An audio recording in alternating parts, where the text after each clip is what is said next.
I think, like you said, it was a bit of a slow start, but, big power play goal at the end of the first just to kind of even things up. And, I thought we got rolling in the second. Obviously, they're a good, fast, and offensive team. So our plan was to make them defend and, keep playing behind and try to wear them out. And, I think we got rewarded for that in the third. Bruins are now 20-14 on the season. They're 1 point behind Detroit for first place in the division. They host Edmonton tomorrow night. Patriots will be back out of practice this afternoon with an eye towards a big road game in Baltimore on Sunday night.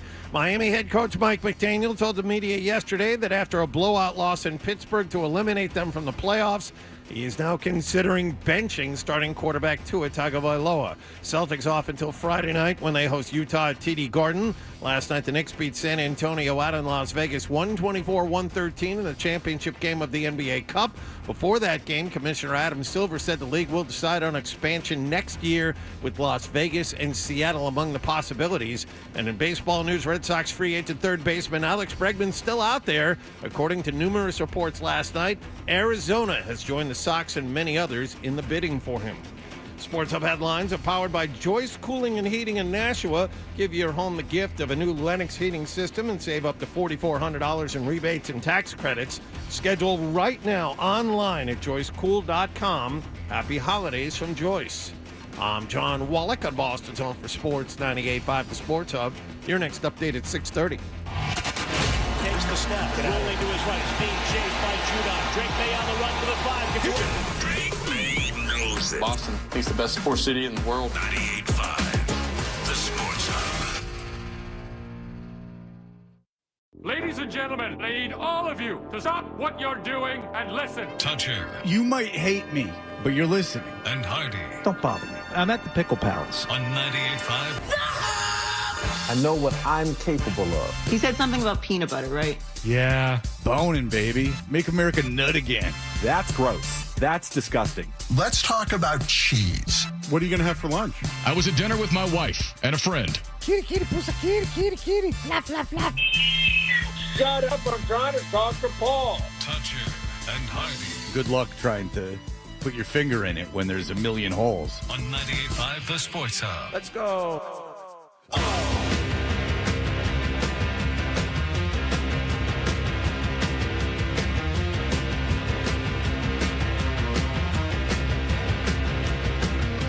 There's a new AFC East champ, and they wear all blue here today.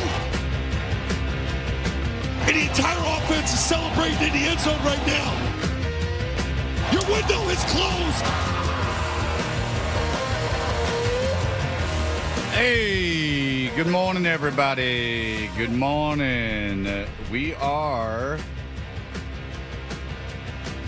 Toucher and Hardy. We are in the Town Fair Tire Studios. You can watch us on YouTube. Simply go to search 98.5 The Sports Hub on YouTube. Subscribe to that if you would, and go ahead and do that. All right, big show on the way today. Chris Forsberg's in. This, that, and the third. Yesterday, we'll get into the very big particulars of it. The Knicks won the NBA Cup over the San Antonio Spurs, and they're celebrating. They're having the time of their lives, and then Hart is standing behind Brunson. Brunson, and he takes his thumb and he inserts it into his buttock over the shorts. And then Brunson turns around. But the thing is that Hart doesn't acknowledge it.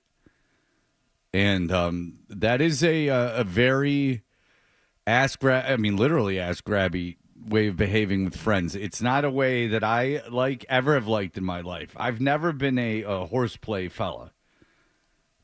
I've never really been a fan of ball grabbing and ass poking. I was telling Hardy a story about my friend's brother. When I lived in Boston, when I lived in Brighton, poked at my ass and then it got his finger over the pants or shorts or whatever they were, but got his finger in that crack area and I smacked him. It was not even a thought out. It was just I turned around and smacked him. Very visceral reaction. I didn't hit him. I open hand smacked him to the ear. It was a visceral reaction. I don't care for that stuff. And never a big fan of that kind of it's very strange to me. I don't know why men do that to each other. Well, I think you have a problem with ass play in general. I do. Okay, so that's number one. I don't like doing it to people, even females. I don't like any of that. I believe that's an area to be stayed away from. I do. Okay. I apologize for people. John will be the first one to tell you that you're wrong, sir. You're wrong, wrong. It is to be honored and cherished and embraced and smothered by, and there's nothing wrong with it. This is just my proclivity, but with women, not with men. But Fred is, I would say, sexually repressed to an extent that I'm learning more and more about every day. And I think the only way to do this is by, like, traditional, what some would say, controversial therapy. And we're just going to have to get you, in a place where you don't mind having your ass poked, and then we're just going to poke your ass a lot. We're going to cognitive behavioral therapy.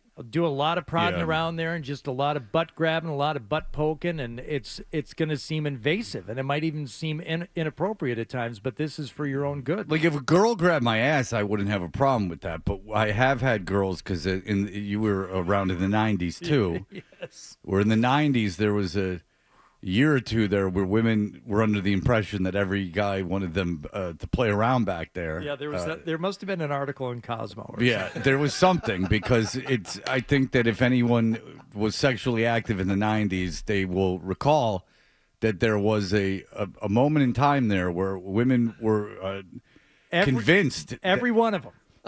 Almost every one of them were convinced. And Hardy and I didn't know each other in the 90s. We didn't live in the same area, like, for most of it. And and it was Orlando or Atlanta or Detroit. The women, you would start hooking up with them. And if you were lucky enough to get in a position where you were vulnerable with your pants down, there was a hand creeping around and back. Yep. And I had friends explain this to women. I mean, a bunch of them, no. This is a very, very bold thing that you're doing. This is not, and this would be like the first time you hooked up with girls too. This wouldn't be like a year into a relationship where they would be like, there was no discussion. It was just like, it was sort of just assume that this is what you wanted to do. And that was a real, that ended not enough to stop completely, but it ended things for a while. It was having the reverse effect of what they intended. There must have been an article that it enhanced things, because or maybe it was American Pie. No, it was the magazines. I was just telling Ryan Beaton in here. I remember like finding those magazines on the coffee table at an aunt's house when I was a kid. Cosmo nailed it. Crazy stuff. 25 things to drive your man wild type of thing on the cover. It's Stifler in. I think it's American Pie 1 or 2. It's one of those two, because those are the only ones I've seen. Remember he goes to the sperm bank, and the woman is this hot nurse, and he goes hey, can you help me out? And she goes, sure. And she puts on a glove and prostate thing, and that's what Stifler seems to enjoy. And so I'm wondering if that came from that. So all right, it was rampant then in our culture, because if you not in the movie Hannibal, but if you read the Thomas Harris book Hannibal, you will learn that Mason Verger, who was played by Gary Oldman in the film, the guy who's in the wheelchair and he's all messed up because Hannibal he gave him some amyl nitrate way back in the day, convinced him to peel his own face off with shards of a broken mirror and feed it to the dogs. But he messed him up in a lot of ways. His sister wanted a child with his seed, but he was, for the most part, paralyzed. And the way to get his seed was to stimulate his prostate with a cattle prod type device.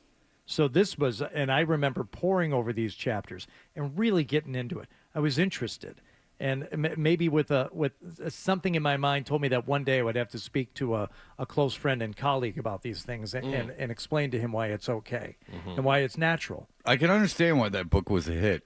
That seems. Yeah, it was good. It was well written. That seems to be just like let's go through our brain and just see what we can come up Right, with. but between the American Pie and Hannibal Lecter and or Mason Verger, as it were, and every girl sneaking a hand back there in the late 90s and early 2000s because she was convinced this was the way to drive your man wild, and then it went away. Yeah, I think that there was enough backlash, empirical evidence that this was not the move. I'm sorry, I'm a little distracted because Hardy has got his gift from Ryan Beaton. It's a badass golf hat. I know. Well, I don't want to wear it today though because it doesn't match. But I'm already thinking about what in my wardrobe. Oh, I already know. It's just skull and bones, Yep. but instead of bones, there's golf clubs. Yep, and it's from a brand called Shank It Golf. Yeah, they're saying shank it because they're like, who gives a rat's That's ass? right. Just You be shank you. the thing. It doesn't matter if you hit a shot into the woods. You're They're fine. like, we're like pirate golfers. Yeah. Yeah. You go into the woods, you play it from there. Yeah, who cares? We're just out here to have brews and some cigars. Ryan actually gave me a T-shirt. It's a Phillies T-shirt. Oh. See But that? it says ill. I know. It's the cool. It's the cool kids wear this. Right. You know, it just says ill. Well, So Ryan what are you gave going to me do with it? I'm wearing it, baby. I'm gonna be cool. Ryan gave me a Czarface action figure from our friend Esoterics Collective, and it's very nice. I wanted to add, Adam 12 also gave me a Christmas gift this morning. I think you guys will appreciate. Oh, he got you Protecting Birds in Nature. Yeah, an Autobahn calendar. Is that all he gave you? No, there was. Okay, because I was going to say that was just mean. No. He got me singles of Guy and New Jack Swing. Yeah, he got those from the free table at the library. See? Yeah. Let's hunt those down on we eBay, have actually. Jade, we have Guy, and what's this other one? 2D Extreme, yeah. This Guy album is Guy 3, which I am unaware of. I guess this was like 2 years after New Jack Swing had like peaked and was done. This was them on their way out. But yeah, 3 singles. See, those are cool. I would display those on a little shelf in my office there. We'll just put them right in front of my computer and start my own little village the way Fred has. And just put it right there. I like that. Yeah. When's the last time you saw a wrapped single, no less? 30 years. It's been been a bit. 30 years, 35. Have you seen these videos on YouTube? Do they come up for you that are like the top 100 Billboard singles from a particular year? Yeah. Okay. How does that work? Because, I saw one from 91, so I was 16. And there are songs on there that I don't know, and then there are songs that are huge hits that are very low. I'll give you an example. So, okay, number 100 in 1991 is Shiny Happy People by R.E.M. Okay, but number 45 is This House by Tracy Spencer, which I don't even know, or Passion by Rhythm Syndicate, which I don't know. And that Rhythm Syndicate is 40. Do Anything by Natural Selection is 32. Like, what are these songs and how do they come? Timmy T, One More Try is 5. And I don't even know what that song or artist It's is. a slow song. I know it was a slow jam. Yeah. So Bryan Adams' Everything I Do For You is indeed number one because that was played on. I worked at a store where there was top 40 radio and they played it once an hour. Well, it was on the Robin Hood soundtrack also. Yeah. all right. I Want to Sex You Up by Color Me Bad. Gonna Make You Sweat, CNC Music Factory. And then it got me thinking, CNC Music Factory. Is that the worst band of the collective? I don't know, band. Is that the worst group of the 90s? CNC Music Factory are straight up trash. Like, successful group of the 90s. I mean, their videos were horrible. The songs were horrible. The guy was muscular. That was basically the thing. The guy kind of wasn't even in the group. Like CNC was Clavilles and Cole. I forget what the names were. It doesn't really matter. They weren't even like musicians. They were just kind of like a couple of behind the scenes producer guys. I don't think of them as like a real group. I think of them like a project. Yeah, like a project. Whatever. But in terms of like Color Me Bad isn't as bad as CNC Music Factory. Right. I think we all agree. Yes, because like Amy Grant's on there. She's not as bad as CNC Music Factory. EMF aren't as bad with Unbelievable, the one song. No, Color Me Bad had 4 guys who can actually sing. CNC Music Factory are just producers like saying, okay, let's get these 5 people together and do one thing. Yeah, see, you got to know the guy from Color Me Bad because every one of these boy bands, and Color Me Bad were no boys. They were straight up men. But even like Milli Vanilli, which they weren't the right guys, the guys who did sing could sing, and they were good songs. They were good pop songs. See, I disagree. Blame It on the Rain is a good pop song. I don't think so. Well, you're wrong, just like the ass play. I mean, don't forget you're over. Don't forget my numbers. The really good one. Ba ba ba ba ba ba ba ba baby. Don't forget my number. Ba ba ba ba ba ba ba ba baby. Yeah, why didn't you give me a single of Love that? is stronger than thunder. I'll wait for your birthday, John. All right. You know who liked that? Chaldeans. All right. The big song in the Chaldean That's what the other community. C stands for, CNC Music Chaldeans. CH, that's right. Chaldean CH is how that's spelled. Andrew, go ahead. Fred, you're messing up your movies. The Stifler scene that you described is actually Sean William Scott in Road Trip. Ah. The trumpet scene in American Pie 2, the trumpet. Okay, so yes, you're right. Road Trip, which is not a good movie, except for Tom Green's okay. But Road Trip, I don't like the little guy who is the lead, nor do I like the moody stoner kid, the Jewish fellow with the big afro, with the who loves smoking weed. He's very upset. I don't like him. See, he's almost a Cameron type.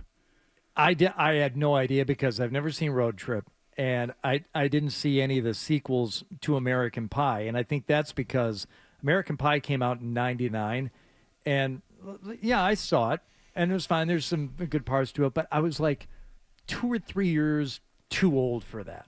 I would assume that would have been huge for you. The 2 guys from Michigan State wrote that and got it produced. I would. That was all supposed to be set around Okemos.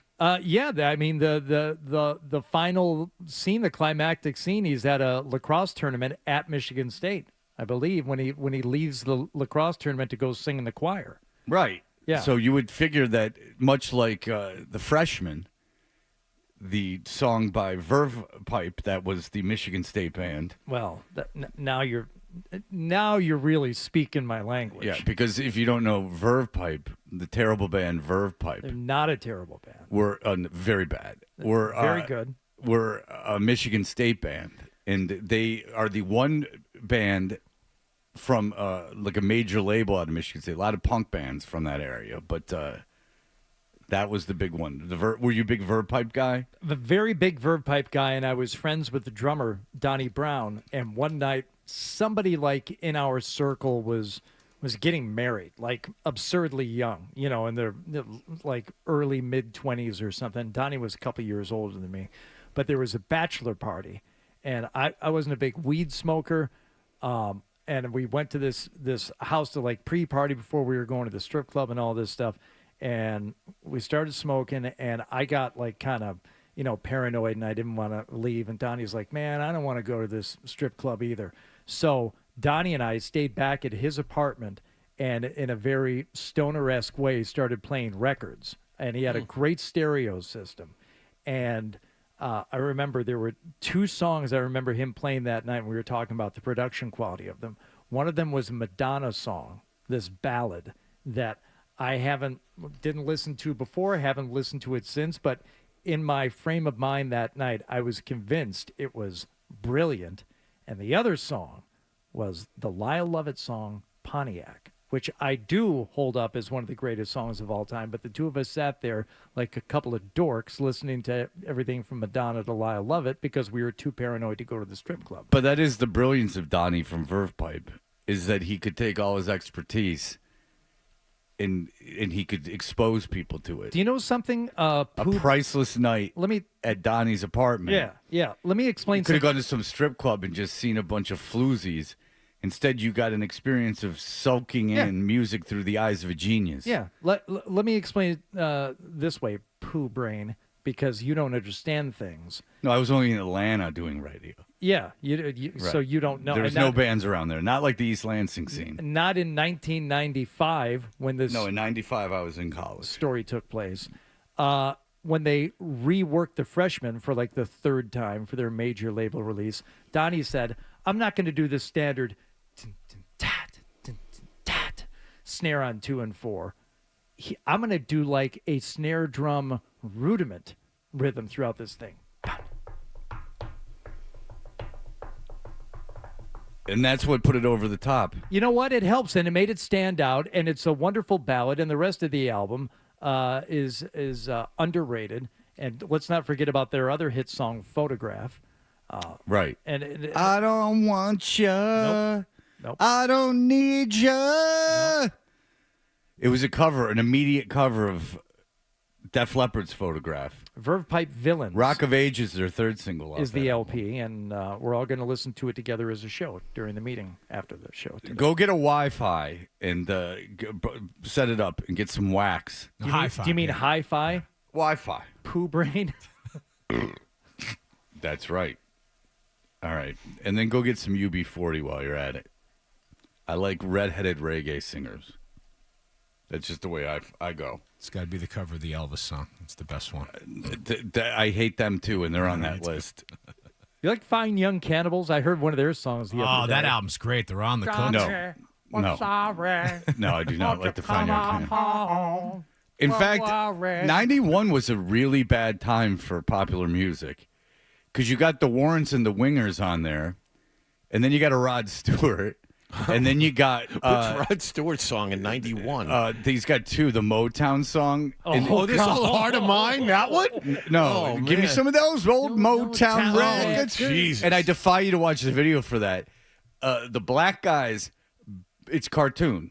The black guys, very big bright smiles. Oh yeah, it's a bit of a situation.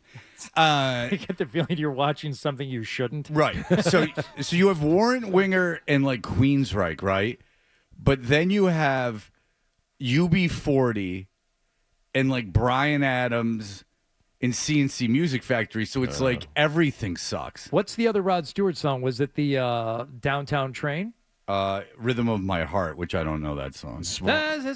Oh yeah, he's got the big orchestra in the background for that one. And then the rhythm of my heart. I know we're all over the place, but there's only 2 more 6 o'clock hours that you'll be exposed to in 2025. And just finally, I watched this video. It was just a little clip of all the 100 songs. And Roxette, again, I'm fascinated with their popularity. Hello, you fool. I love you. Come join Joyride. It's like a Russian mobster doing karaoke. Hello, you fool. I love you. Yeah. Come join Joyride. Find that from when we come back, Adam, because people need to be exposed to that. In that part, hello, you fool. I love you. Come join Joyride. And the video is like this dork and this ugly chick, and they're like in a car with like a convertible with like their feet are out of the car. Come on, you moose and squirrel. Come on, yes, Boris. Come on, Natasha. Come on. You make the Akamimbi blow up. It's just that song sucks. I'm sorry, I don't mean to be negative, but these are truly bad songs. I mean, you have to admit. Was Rod Stewart Downtown Train a Rod Stewart song first, and then Tom Waits did it afterward, or is it the other way around? I don't know. But Tom Waits is one of those artists that we were all supposed to like. Tom Waits wrote it, and I think. And Scorpions' "Winds of Change" is on there, which was written by. You know this. "Winds of Change" by Scorpions was written by the CIA. The CIA. We don't have to wait. We can play you out with. Okay, you have listening to Toucher and Hood.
We are Toucher and Hardy. What happened last night is brought to you by Leonard Hair Transplant Associates, where your hair doesn't have to be a game of what happened. So change your lettuce and change your life with Dr. Matthew Lopresti at 1-800-GET-HAIR. Hardy, what is going on last night? Last night, the Boston Bruins were home to take on the who, Fred? Well, I know. I watched the game. They were taking on Original Six, and you throw the records out when these two get together. Utah Mammoth. Okay, I'm very impressed you came up with a name. Somebody asked me 2 days ago, what's the name of the team in Utah? I'm like, 2 days ago, I don't know if I could have done it. I can do it today. Wait, it was going to be Yeti, and then it was going to be Utah Hockey Club, but it's not. It was last Utah year. Hockey It was Club. the Utah Hockey Club. And they played in an arena with a speed skating track on the outside of it. So, like, there was the there was the rink, and then on the outside of the rink there was a speed skating. So the crowd was separated from the rink by the length of, or the width of a speed skating circle. Yeah, they're playing. I think it can only fit 12,000 in there because the building they were in, which is I think partly the Utah Jazz, they moved into the Utah Jazz home. It wasn't retrofitted for hockey, so you can only fit about 12 grand in there. Not good. Well, no, where they were playing, I believe, was like a rink in the city that was for, or somewhere around there that was a dedicated rink to like winter sports. There was, at least when they first started, there was the rink wasn't the outer, crowd wasn't up against the rink. There was a ice speed skating circle around it. The NHL was in such a hurry to get that franchise out of Phoenix. They was like, okay, we'll do it. Like, Whatever. I love hockey, like watching it and stuff, but just when I would see that, it just would think, oh man, that. And every time, like, I take my son to this like orthopedist guy, he works in Norwood. He works with unfortunately, some of the people that I believe died in that plane crash, but the U.S. figure skating, yeah, and and it's a beautiful rink and all this stuff, but like you go in there and it's just like, oh man, I'm glad I didn't do that. Like, just going and being in the cold, out of the cold, into the cold. It's not just like that. at that rink in that dry air. It's not just that. It's ice time where you have to be up at 4:30 in the morning and yank your kid out of bed to make sure he gets on. I mean, I gotta fly to Hoover, Alabama. So I'm they're different. Yeah, I'm not. You win. All right. Yeah, I'm not overly concerned. I'd rather get up at 4:30 than fly. I'm to just Hoover. glad I'm in the sun. Like, I'm not I'm not forced to sit in a rink all day. That seems rather depressing. Well, the Bruins are coming off a successful road trip with wins against the Blues and the Jets. Bad loss to the Wild the other night, but all right, you're not gonna win them all. So how would they respond last night against the Utah Mammoth? By allowing the first goal, unfortunately, about 8.5 minutes in. But then it was Morgan Geekie to the rescue. Elias Lindholm back to Zaka on the right side. Pasternak, top of the circle. Sent it across ice. It was behind Geekie. Picks it up off the far wall. Pivots out of the corner to Zaka. Down low. Here's Pasternak, right circle. Got it across, and they score!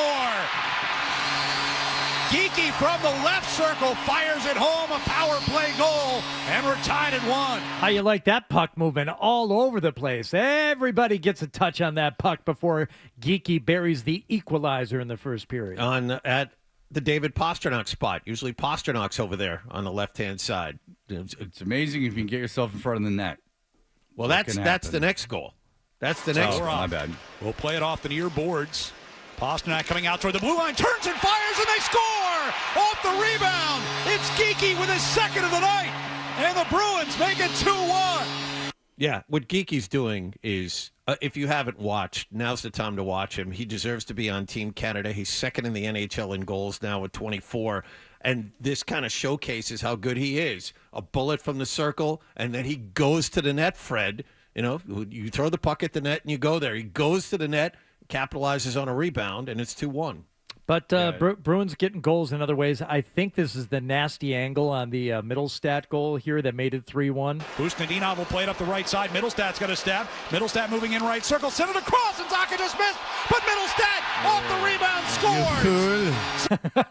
I love you. He went top shelf on that one from the right side. A puck that it's one of those shots you see in the NHL. They're like, what makes you think you can get that into the net from where you are? He was almost behind the net when he shot it. It was a great play. Again, the Bruins just piling on at this point. We'll come back to Mata, fakes a shot, but then Minton steps out on him. Asamont's got the puck with speed up the left wing side. Goes around Mata, goes right to the front, and scores!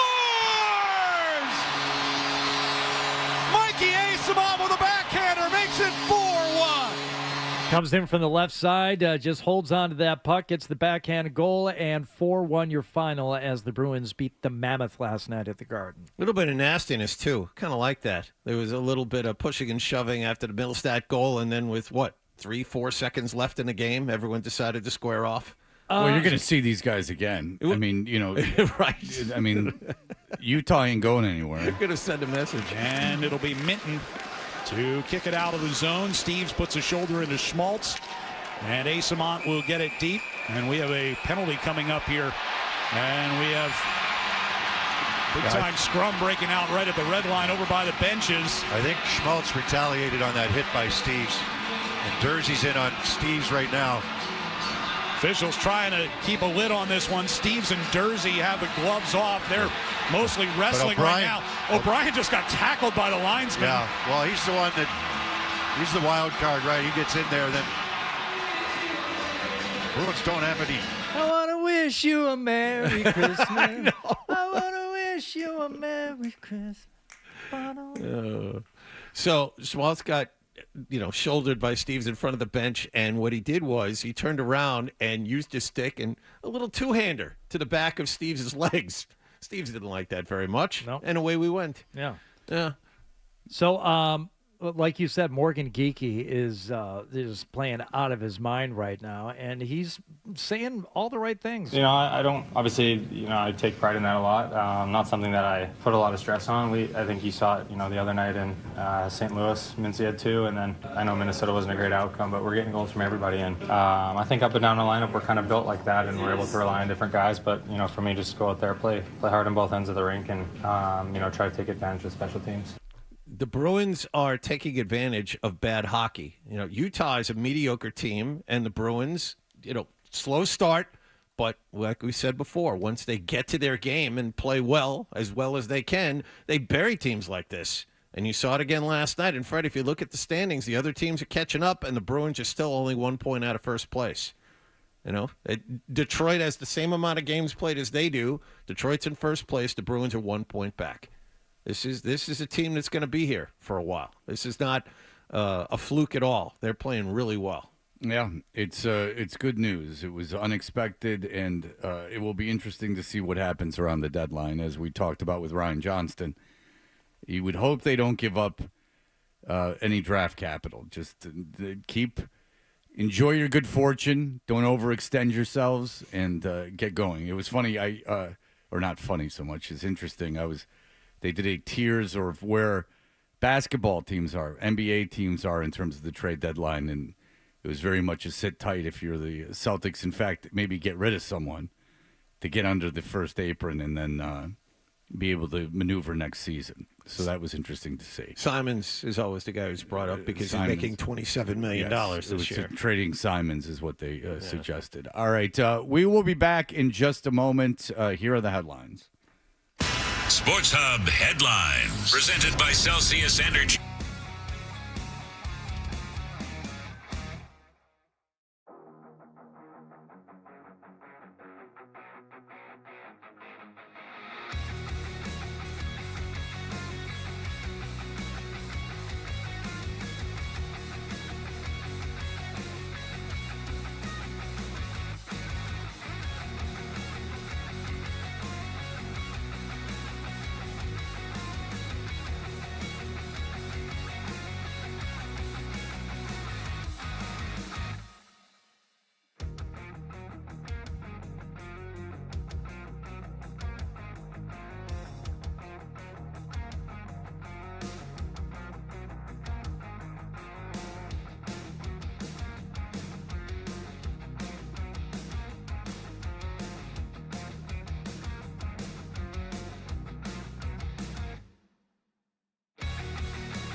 Fred describes himself in 7 words. A guy in tights and a cape. And Hardy with blunt honesty. I am not known as Mr. Fun. Toucher and Hardy continues on the Sports Hub. Someone hit one of the pumps, ignited it. Police and fire weren't even on the scene yet. Sure, the area will be closed. Please let the listeners know. Thank you, Dan.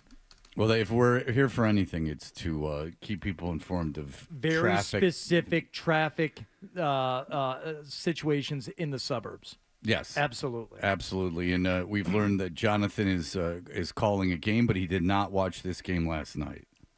Yeah. What game are you calling, Jonathan? The Celtics and Utah Jazz on the 30th of December. All right. Well, last night it was the NBA Cup final between the San Antonio Spurs and the New York Knicks. Victor Wembanyama, we know what he can do down low, but the kid can shoot too. Wembanyama relaunching the three. Got it! Victor Wembanyama hits the strings. He's come to life here in the second half. Spurs by 11, 92-81, 2 minutes to play, third quarter. Going into this game, Spurs were the favorites in this one, John? I don't think so. Oh. I don't think so. And Wembanyama was on a minutes restriction. Didn't start the game. Came off the bench. Well, you seem to know a lot about a game that you didn't watch. Did watch. You know anything about Jalen Brunson in this game? Brunson thought he got fouled across midcourt, looks at the ref. Now he drives on the lane on Fox and nails a floater from 8 feet. I think he's got 25. Yeah. Jalen Brunson would lead the Knicks in the comeback, and they would end up winning the NBA, the Emirates NBA Cup, I believe it is. Thank you. The final score 124-113. And if you didn't get excited for the notion of the NBA Cup and all that it means, wait till you hear the trophy presentation. To the New York Knicks, to Jim Dolan, Leon Rose, Coach Brown, Wes, you guys did a tremendous job. Come, players, please come get the Emirates NBA Cup. I'm sure they all ran out there. They wanted to be the first one to hold it high over their heads. Poking each other in the ass. So, if you don't know, Hart poked Brunson in the ass with his thumb, and Brunson did not like that. He was trying to pay tribute and just soak it all in, as we're told to do in these moments in life, Fred. Brunson is there staring at the NBA Cup and trying to just enjoy it. And Hart gives him a little thumb right in between the butt cheeks. And when Brunson turned to look at him, you could tell he was not pleased with that move. No, he was not, as I would not be either. I don't care for that kind of horseplay. We discussed it at 6 o'clock. The ball grabbing, the ass poking, I am not a fan of that. I'm not a fan of when I don't know why certain men choose to do that as their behaviors. Everyone knows someone, at least knew someone, that would grab balls as a joke. Well, I don't know if that's what's so funny about this. It seems like you really like balls. Nah, I'm grabbing your balls. You don't want me to. I don't even really want to. Nudge, nudge, wink, wink. When I'm going to grab them anyway. Get it? Yeah, there's a lot of things you could do to annoy someone verbally. I don't know why you got to grab their balls. Well, I don't know what to think of this NBA Cup. Maybe we need Spike Lee to tell us what it all means. The pieces are there. We win the deciding game. It better not be in New York. I'll tell you. You better hope. Some hot toddies before the game. Jesus. Come on. We. I mean, someone was having a nice time in Las Vegas. Oh, we've seen it. Because you saw what happened last year. That was just second round. Bing bong. Right place. Yeah. Okay. All right. So, why don't you leave Spike alone? Yes. After the game, Mike Brown told the media proudly that they were going to hang this banner at Madison Square Garden. I find that very difficult after the to believe. game. I'm looking at it now. Again, I don't know if he had a smile on his face. I'm only reading it. I have to imagine he'd be kidding because look, Mecca of basketball. The Knicks have not had a great deal of success, but they're not the only team that plays in that arena. And I would imagine there's lots and lots of banners. I mean, they've had all these great events and all these, historic boxing matches and things of that nature. I mean, Billy Joel's residency. I mean, they've had a lot of great stuff there. And I would assume that there's very little room for waste. You know what I'm saying? What? Yes. I'm glad you brought up waste, Fred, because members of the Patriots were speaking yesterday, and Mac Hollins, who walked not only shoeless but shirtless into the stadium on Sunday. I with was the snow talking to falling. someone on Sunday, and they're like, oh, "Dude, you see this guy? He's like not wearing a shirt and shoes. I love it." And I'm like, "Oh, well, you're easily impressed." If I'm anyone on any team, I'm walking in shirtless and shoeless. If that will get me attention and by proxy get me some kind of increased Q relevancy rating? and Q rating all that and is. ability to get Yeah. endorsements, and all I got to do is walk from my car or into the stadium with no shoes on. It's just Mac being Mac. Yeah, it's just I had a friend who I really like who's a Bills fan. He's like, "You're getting Mac Hollins, dude. This dude's crazy." And I'm like, "Oh yeah." And he's like, "Yeah, he doesn't wear shoes." I'm like, "That's nuts." Mac's a little different. I mean, yeah, it's like taking out your trash with no shoes on in the snow. I mean, it's never happened. Yeah. Because you gotta put socks and shoes on to go outside. The best at all was, times. in case you didn't see the video, he made sure he went out and warmed up without a shirt on. He was wearing shoes on the field, of course. Right. But, no, he made sure he was shirtless in the snow catching passes during warm-ups. Which is, what's the hell's the difference between that and wearing a short sleeve shirt? What is the short sleeve? What does the jersey or short sleeve shirt protect you from? I mean, torso, core temperature. I mean, yeah, you can go out in the cold. That's great. Yeah. Do you have gloves on? It's great and it's awesome, and he's I don't crazy. know. I don't remember. He's nuts. He's nuts. He's very strong. He's got great hands. He is very slow, but nonetheless, in speed, I'm sure he's very bright. And he also has wonderful metaphors that will really speak to you, Fred, when talking about this loss and how they have to look at it. Hey, once we watch the tape, analyze everything, flush it. Like, there's no sense in when you go to the bathroom, you don't look at the forever. Yeah, you do. Eventually, you got to push the handle. You take a picture. You can't look at it forever. It will dissolve. It'll turn into something else. My friend Steve, who you met as a brother, his name is Bill. He's a doctor. For years, would keep a camera in the bathroom and document his most impressive visits. Really? Yeah. He's a doctor? Wow. He's a dentist, but an accomplished one. Well, you said doctor. It's Well, a little the different. dentist is a doctor. What if you found out that your son was taking pictures of his dumps like over a long period of time? I would put them into therapy. I was just going to say you take him to the nearest psychiatrist. Yeah. That's like the scene from It's Always Sunny in Philadelphia's episode of Who Pooped the Bed, where they go into this laboratory to get the poo analyzed.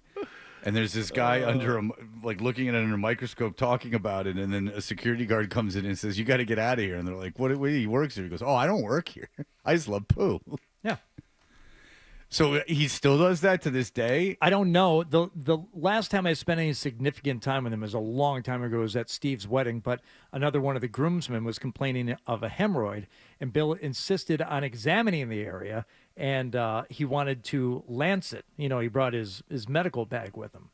And I don't think that was Gordo, who was suffering from a hemorrhoid. I don't think he allowed Bill to perform any surgery on him in the hotel room there in Traverse City. Was he joking? He was all about the home surgeries. He did some. He doesn't have a license to do that.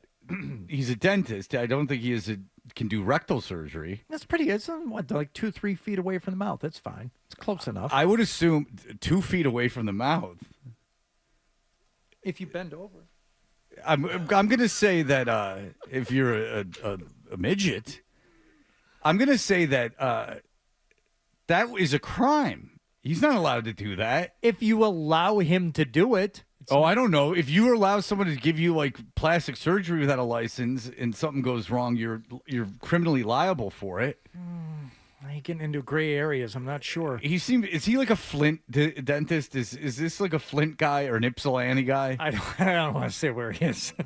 Okay. Because this sounds like an area where, like, if I knew my dentist was taking pictures of his dumps and like offering to lance off hemorrhoids, I don't want him. I honestly swear to God, I wouldn't want him touching me. I would get another dentist. That's very strange. But it's good to know. And it's good to know you guys in your 50s are talking about it. Well, this was, like I said, 25 years ago. Oh, okay. Well, he was a dentist at 25? He was in his 30s. He was older than us. Oh, okay. All right. We'll be back in just a moment. Stay tuned for more Toucher and Hardy.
Essential Sports Hub headline presented by Celsius Energy Drinks. Bruins kicked off a 5-game homestand with a 4-1 win over the Utah Mammoth at TD Garden. Morgan Geekie continued his great season with 2 more goals, and David Pastrnak added 2 assists. Coming back from a tough road trip, and we have a big stretch of games before Christmas, so the focus was there, and we stayed patient, so big win for us. Bounce back. Jeremy Swayman had 20 saves in net. Bruins have won 5 of their last 6. They'll play the 2-time defending Western Conference champion Edmonton Oilers at TD Garden tomorrow night. Patriots gave the players yesterday off. Everyone will be back at work today. They'll practice this afternoon and play in Baltimore on Sunday night. Miami was eliminated from playoff contention last weekend in Pittsburgh. Dolphins head coach Mike McDaniel told the media yesterday Tua Tagovailoa's play was not good enough. He may make a change there. Celtics off until Friday night when they play Miami at TD Garden. And another NBA news, the Knicks won the NBA Cup last night. They beat San Antonio 124-113 in Las Vegas. Commissioner Adam Silver said last night that Vegas and Seattle are indeed among the possibilities for expansion in the league. A decision on that should come sometime next year. Sports Hub headlines are brought to you by the Sylvan Street Grill in Peabody and Salisbury. Sylvan Street Grill gift cards make the perfect holiday gift. Stop by Peabody or Salisbury to purchase or buy online at sylvanstreetgrill.com. Eat, drink, and chill at the Sylvan Street Grill. I'm John Wallach on Boston's Home for Sports, 98.5 The Sports Hub. Your next update at 7:30. Boston's best sports talk. There's an app for that. Download the Sports Hub app for loads of stuff. Absolutely free. Connect with the shows, get podcasts, and more. Get it where you get your apps. Or at 985sportshub.com. And we're back. Toucher and Hardy on the Sports Hub. Hey, we are Toucher and Hardy. You can watch us on YouTube by going to 98.5 The Sports Hub on YouTube. You can subscribe to that. Okay, so Tom Brady put up an image on his Instagram, and it says, I'm the CEO of my own life. F your rules. And he says, well said. He didn't make the post. He just said, well said. Because, you're the CEO of your own life. Yeah. There are no factors outside of yourself that have any effect on it. And that's a good way for a 50-year-old to think about things. He's obviously well-versed in Buddhist culture. And so I'm the boss of me. I'm the CEO of my own life. You're a famous quarterback. And isn't the image Tom? Stop. I didn't know just you were getting to turn it down. Stop. Jesus Christ. So the image is Tom from Tom and Jerry in a suit. And would you care to guess what he's doing to illustrate that he's the CEO of his own life?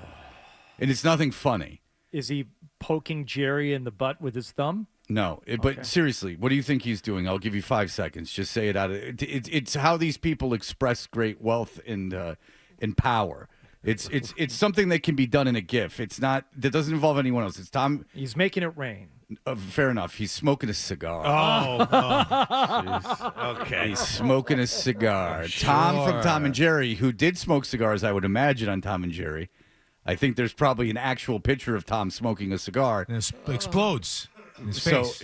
So it's Tom in a suit, Tom from Tom and Jerry, smoking a cigar. He's the CEO of his own effing life. It's great. And you know that because he smokes cigars. It's getting to the point where you got to stop smoking cigars. I hate it. I know. Again, 70%, I'm, old white guy. 70% of my friends probably smoke cigars. The affectation is too much now. Any pleasure that you might derive from that, it's all a pose. You got to stop. Unless you're like Ron Bennington, who's like just constantly has a cigar in his mouth, like they're not even lit, like he just has that. Unless you're like going through 15 a day, you gotta stop. I don't even see it on the golf course that much anymore. It was a big thing for a while, but it's a complete affectation. Like it's obvious. Like once you start putting it up as like an image of cool, then it's no longer. You're not doing it for pleasure. You're doing it to seem cool. It's a very little reward in that. You got to good. Yeah, I know, Bert. We couldn't even get it lit, but I said it to. I talked to him about it to his face. You were all here. Mm-hmm. We did it on microphone. I told Bert how ridiculous he looked. He couldn't get his words out because he was sopping on that thing like a 5-year-old that stole it from his dad. Go Bucks. The cherry's all wrong on it. He didn't light it right. I lit it right. No, you didn't. Everything about it's wrong. And then he tried to pivot. Good. Tried to pivot to the Natty Light, and I'm like, I get Natty Light probably something to do with Ohio State. Like, stop pivoting. We're focusing on the cigar, not what you said. I was trolling. I get it. You were trolling him. I had no issue with what you said. I had no issue with the Natty Light. Let's focus on the real problem, which was the cigar. The venue they wanted. It's like every time, like everyone will be up in arms because Joe Rogan did something, and they're all very angry at him, which is ludicrous. And he's got some responsibility to you, but then it will be him and like two douchebag unfunny comedians smoking cigars in the studio. Oh, are you? Ugh. Stop it! That felt good. Like, I don't know if we're gonna just kick it for 2.5 hours. I need to have my stoog. We're just dudes hanging out having stoogs. And normally I'm a big fan of anything that requires accessories. Oh, can I get like accompaniments to this? Will there be other things that I need to purchase and have on hand in order to make the experience more enjoyable? With cigar smoking, everything about it annoys me. The cigar holder on the side of the golf cart, the cigar prop that you put down on the ground when you're going up to the green. I'm like, oh, stop it. Stop it. Also, I think for me, these people don't need the nicotine like I do. I need it. Oh, no. Because we've discussed this. When Rucker used to, in the 2000s, take me to like these cigar bars after games. And ultimately, I would just buy a pack of cigarettes. Yeah. Because that's what's rewarding is the cigarettes. Right. And they're horrible for you. And at least you're killing yourself. Like, at least you got that going. Or if you put a dip in, like, all these things are fine because they're incredible vices with a horrible downside. So I respect that. No one's smoking cigarettes. They might start smoking cigarettes to be cool, but that goes out the window and it becomes a necessity. No one at 45 is smoking cigarettes because it looks cool. You're doing it because you couldn't quit. Yeah. I mean, Hardy's got. Well, I don't even see the vape anymore. You got I'm weaning myself off of that. I am lozenges, and these are my new favorite things. Well, the Zins are only 3 milligrams. Those are yeah. You get. I mean, I don't even think Zins are bad for you, but I'm not a doctor, so don't listen to me. But I'll tell you, anything that you're doing as an adult that you don't really enjoy is a problem for me. It's a problem for me. We have to be able to get past that at a certain age. We all did it when we were younger. We did a bunch of stuff we didn't want to do when we were younger. You tried on different personalities. It's got to stop at a certain time. I'm the CEO of my own effing life. Are you? Good. I felt good. Just like this culture is just out of control. And that guy's my age. Like, calm down. If you were to say something like, and again, this is cliche, and it doesn't need to be said by somebody in there, who's 50 or however old Tom Brady is now. But you're the author of your own autobiography. What page will you write today? Okay? Yeah, that's like inspirational. That's something. That's something that actually. All right, if you've never heard that before, that's interesting. It leaves a lot of possibilities open. Sure. It doesn't automatically need to imply I'm killing it and I'm here and I got a cigar and everything and I'm the boss. No, it's just remember, you're in control, and whatever happens today, that's on you. Okay, so the guy who's the head of Merrill Lynch or one of these huge investment, Chase, like one of these huge investment firms, there was this thing of him in 2021 saying people have to get back to the office. Like, you guys got to get back to the office. Like, our productivity is down. There's no creativity, which I've said a million times. I never heard this guy saying it before, but people need to be around each other like you do to get ideas. Like, you might think it's all wasted time, and subliminally you might think it might be wasted time 99% of the time, but you will get something out of it. And his thing is, and he's not being a dick. He's like, look, it's a free country, and I'm not mad at you if you don't want to come in and you don't want to work. That's fine, but to work here, I'm gonna have to start demanding this. And he's really not being a dick. He's impassioned, but he's not being a dick. And then I look at the comments under it and they're like, yeah, says the guy that takes a helicopter into the office. Yeah, it says a guy that's probably got a rent place. Okay, well, why? Because he's the head of it. He's become the head of the company. Is somehow you don't have to do what he has to do? Isn't that the exact opposite?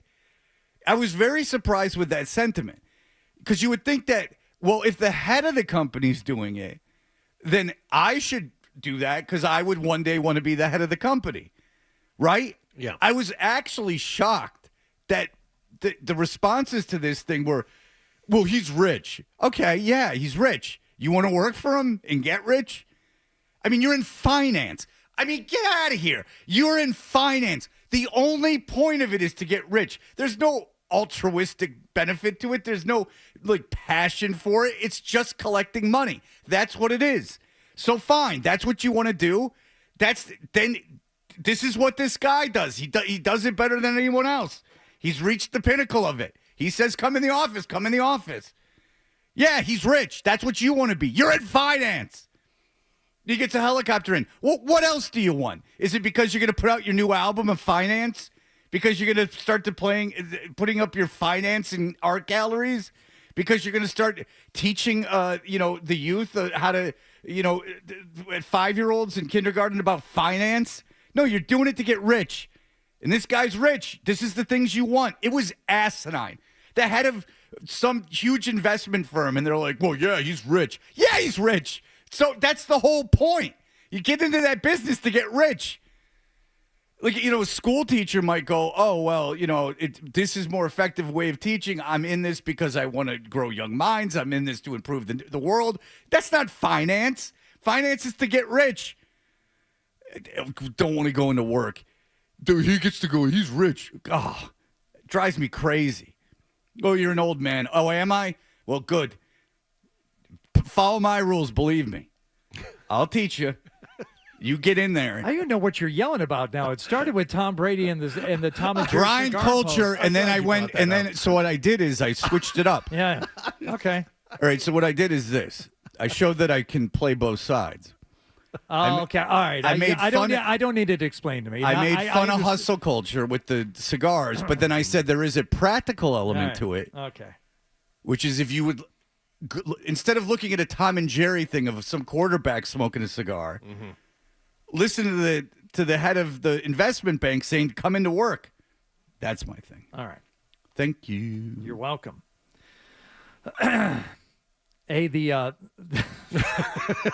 Let's transition. Yeah, okay. What's better, this is only 5 minutes. Top TV. Let's be honest, this is not going to go 25 minutes. Well, no, because I don't think you're going to know more than 3 of these. That's my guess. I'll play my own little game instead of turning it into a game. I will set the over-under at 3.5. The Rolling Stone best TV shows of 2025. There are 15 of them. I'll see if you can name 3.5.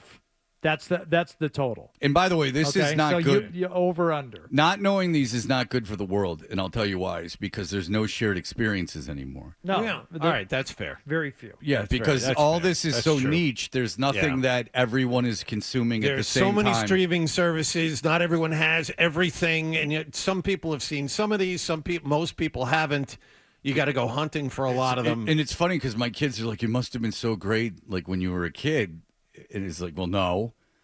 But there was this shared sense of like everyone at least had some commonalities in terms of culture that they were ingesting. The only show I can remember, like vividly, like we're all outside playing. We have to stop. Everyone has to go home, or you can come inside and watch it. No, Mork and Mindy.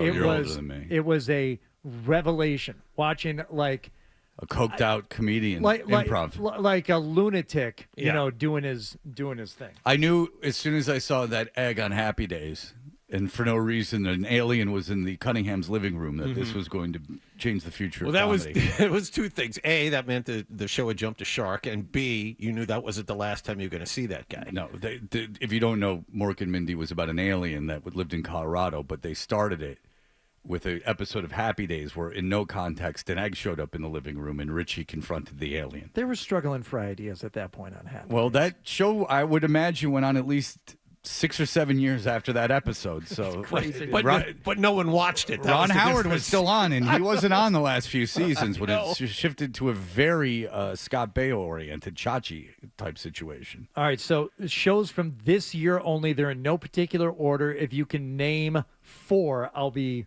wildly impressed.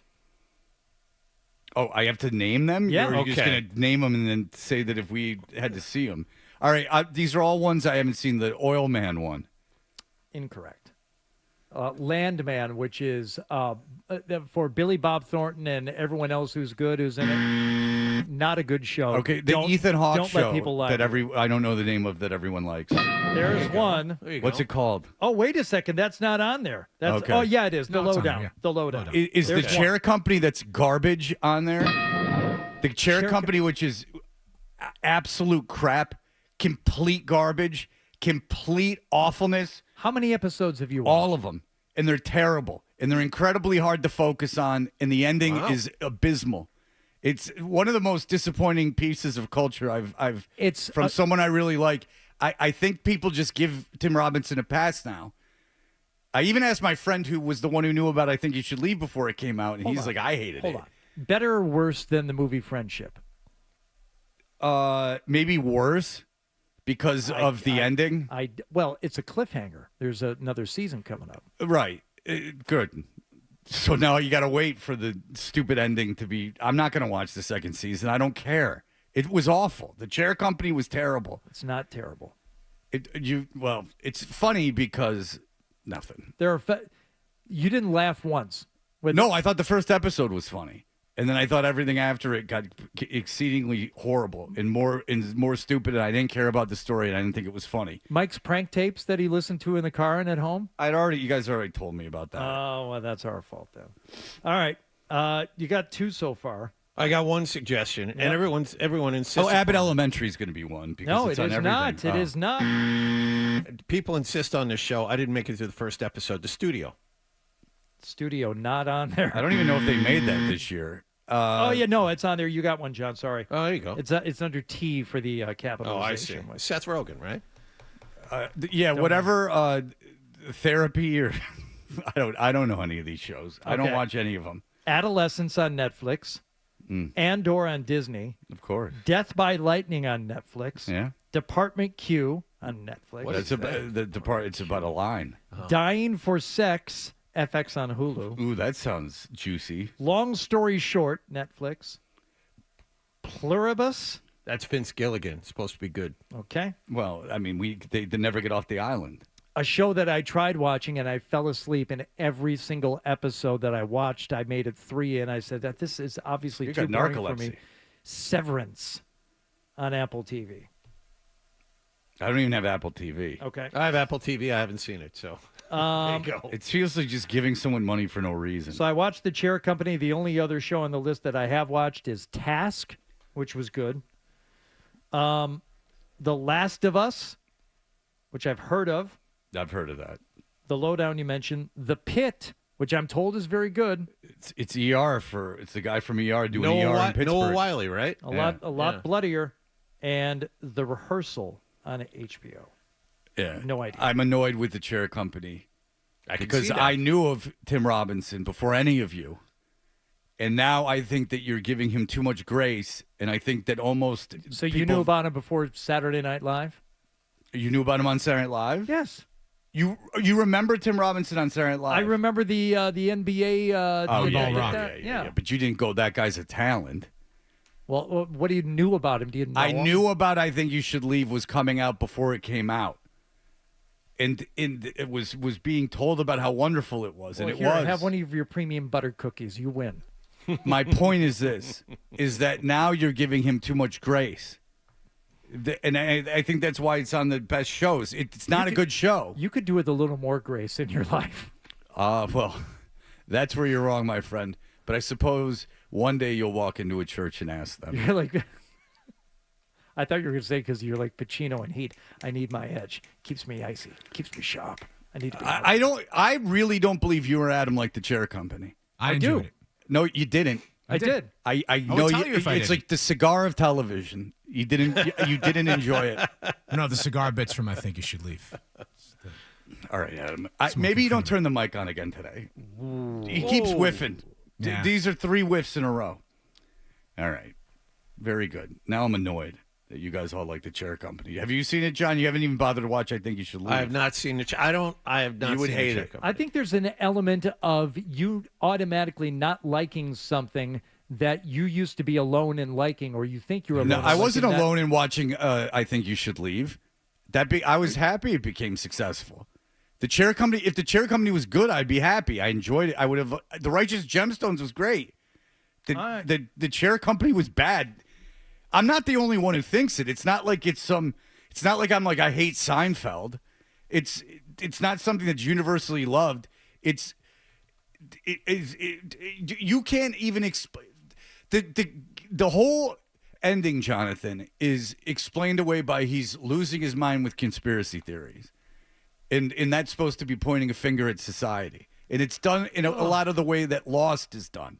Yeah, and that it's just a bunch of random garbage that you're supposed to go, never been done before. Yeah. And then people internet search it and they go, oh, this is what it means. And then they feel smart about it. It's really stupid. Sounds like fun. No, it's not funny at all. Like, it's just not funny. Man. It's bad. And I love Tim Robinson, but obviously not enough. You agree with this, Hardy? No, he liked it. No. The recap you just gave, do you agree with that? I stopped listening. 100% on Rotten Tomatoes from the critics. That's right. Well, not 100% because he doesn't like it. Read some of the critics where they write from. All right. I'll just give you the top critics. Yeah. All right. I'll do it later. Okay. It won't pull up. Yeah. Because they're from I Love TV and Gary's Picks. Like Rotten Tomatoes. There's no one writes reviews for anyone anymore. It's just some guy. Some movie Bob, is he in there? Yeah, like I'll go to like my daughter and I want to go to the movies and I'll like look at Rotten Tomatoes and I'll go, oh, well, who said this is good? And it's like Tim from Tim's Picks. And you're like, well, that's of no use to me at all. Tim, like, right. I mean, I do like it when someone curates, especially when there's all this stuff, like someone curates it that you respect and goes, you might like these things. You're just so upset with Gary Tangway that you can't enjoy anything that he's in. No, I have to apologize about Evan. Okay, They asked him give if me he could 1 dye minute. his hair at the stylist. Should I do this? No, we'll come back. Right, Okay. Well, no, we have a guest. Give me 1 second. That's why we're coming back to it. You know why that they cast Gary in that? Did you see who else they casted in that show? Maybe that's why he didn't want to do the show. It's stunt casting. Every guy that's not Tim Robinson in that show is a stunt cast. It's like Tim and Eric. You realize that, Lou correct? Diamond Phillips is not a stunt cast. That is not in the central Fred, cast. you're right about it. I had the same thought when I watched it. I'm like, he's casting those particular roles the same way Tim and Eric used to bring in. He's casting oddballs, not real actors. You realize that, correct? I don't want to be a dick either, but I felt bad for Gary when I saw it, and I mean this sincerely. I'm not even going to make fun of him. It's stunt casting. Like the way the show is done is they have these bizarre quasi actors in these roles. This is undebatable, and I feel bad. But go watch The Chair Company just for that, and see where Gary fits into that puzzle. You're being too truthful now, which equals too mean. Okay. So stop. All right, I will stop. I will stop. All right, but you saw that too. At what point did that start? What time did the Matrix start for you during that? I still want to be friends with Gary, so you stop. Very good. All right, we'll be back in just a moment. Toucher and Hardy will be right back on the Sport.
insight and care. 98.5, the Sports Hub. Welcome. There have been days, back in the day, I used to give alcohol to everyone, and then you decided to quit. So I gave you what? I gave you movie passes to the theater right near your home, and I also gave you a Taco Bell gift card one year, if I remember correctly. I haven't had Taco Bell in when was the last time I had Taco Bell? Well, this was like 3 years ago. No, I know, but I might not have had Taco Bell for 5 years. Though, I'll tell you, you give those they're very thoughtful, the movie passes. They don't make them easy to use. Is that right? I didn't know you basically that. have to go there and negotiate the pass with the guy. Gianna, no, of course you wouldn't know that. Who would have think that, Gianna Hahn is a Ravens reporter for the Baltimore Banner and the Monday Night Football. What, Monday? Sunday Night Football. Sunday Night Football. We won't be here. But the Patriots, who just blew a 21-point lead against Buffalo, are taking on Baltimore in Baltimore. Gianna, hello. Good morning. Good morning. Thank you for joining us. What's the deal with the Ravens this year? They seem rather disinterested. Well, they can bond with the Patriots over blowing a late lead over the Bills. So what a way to start off the season. Lots of injuries probably derailed it, but I would agree. They also seem quite disinterested. There's no way a roster with these guys should be this bad.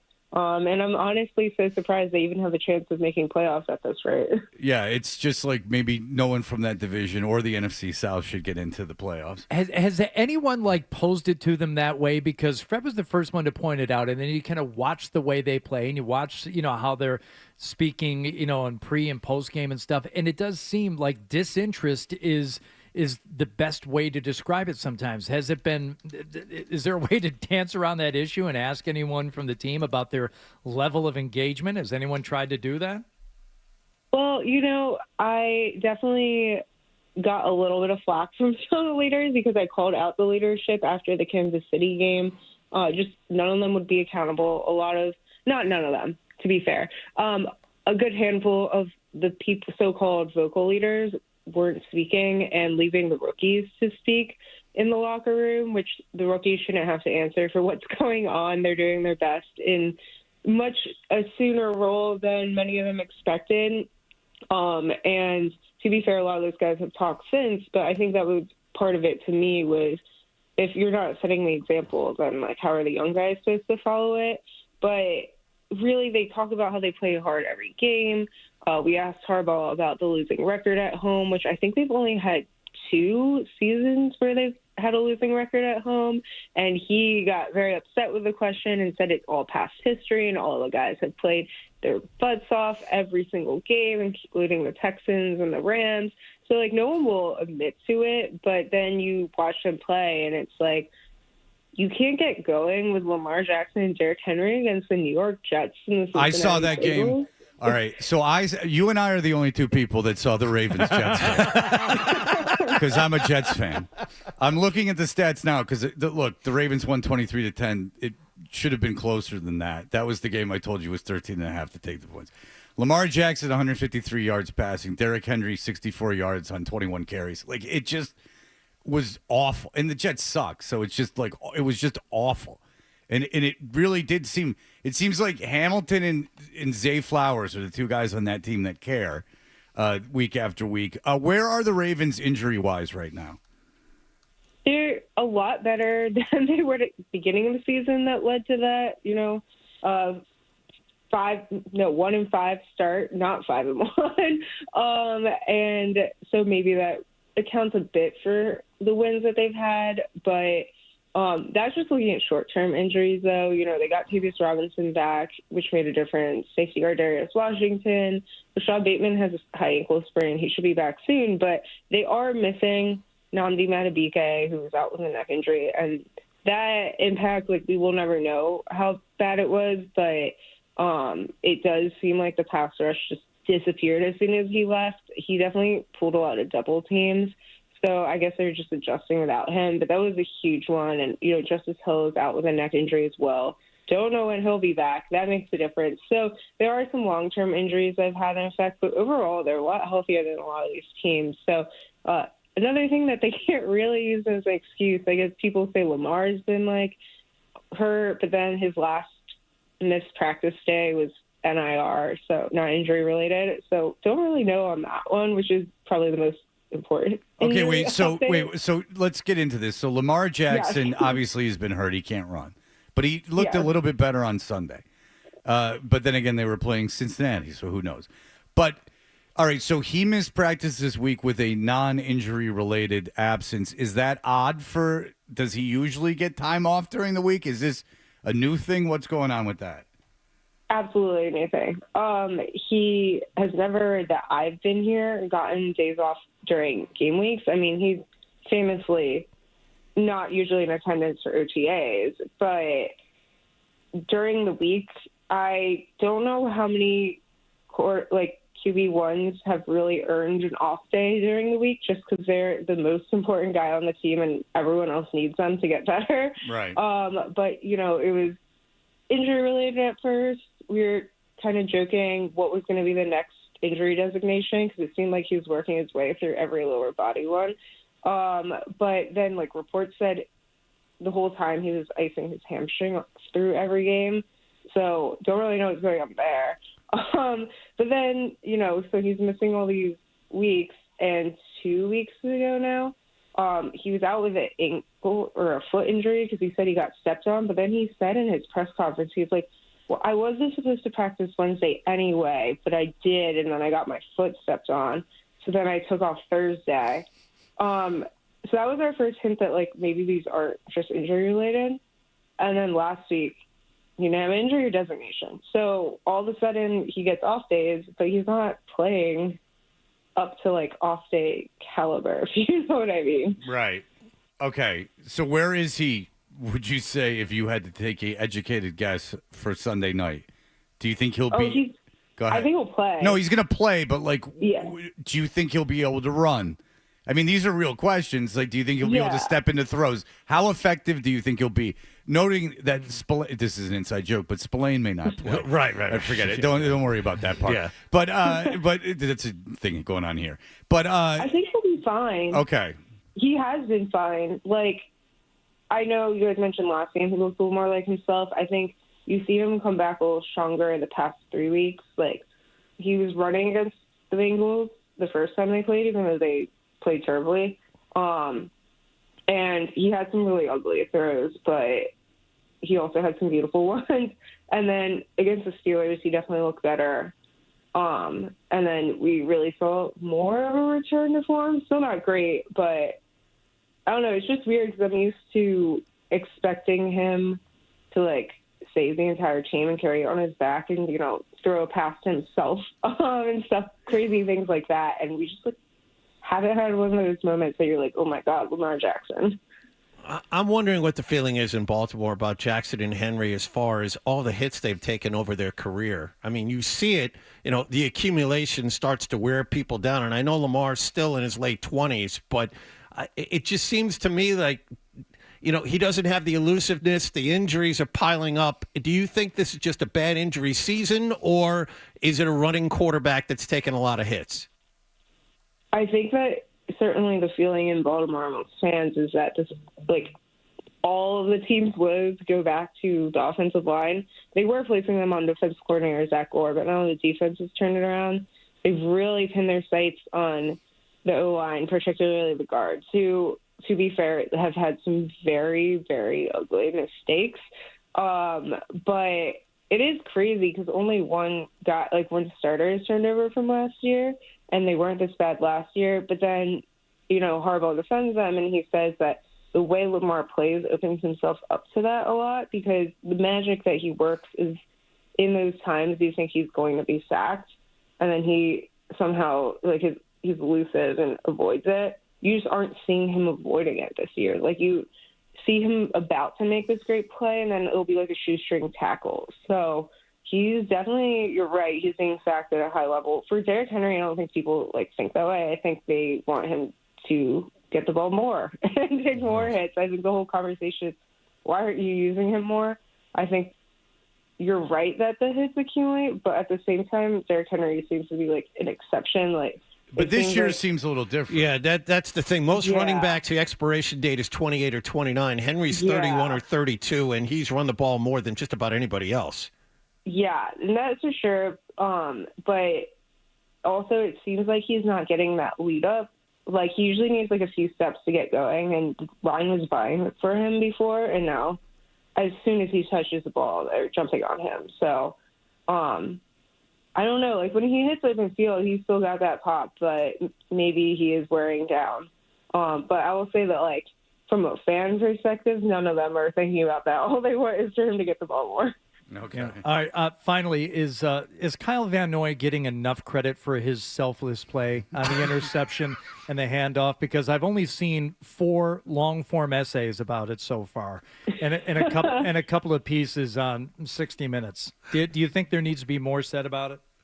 He probably said a lot about it himself on his Kyle Van Noy podcast. Oh, good. She gets it. That's awesome. Okay. Yes, Very good. He made when he came back to the Patriots, he made a hype video saying he was back, and the thing was, you were here? I will say that, like, someone showed me the intro to his very first show, and he was like, I'm known for bringing the juice, like, and I'm going to keep that up on the podcast. And I was like, you are? In a long line of... That may be the best line of the week.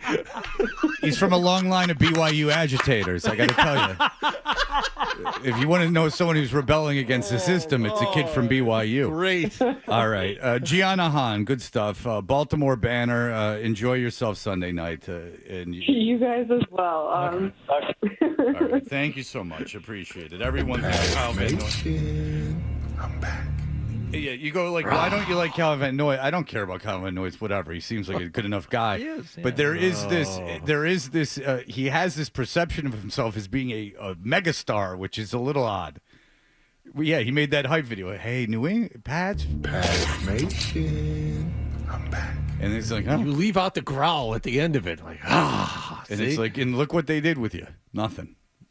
I mean, good for him. He's got a solid NFL career. That's what I'll say. And a very subpar podcast, I'd imagine. All right, very good. We'll be back in just a moment. Sports Hub headlines. Present.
My buddy and me. With friends like these, to climb up a tree.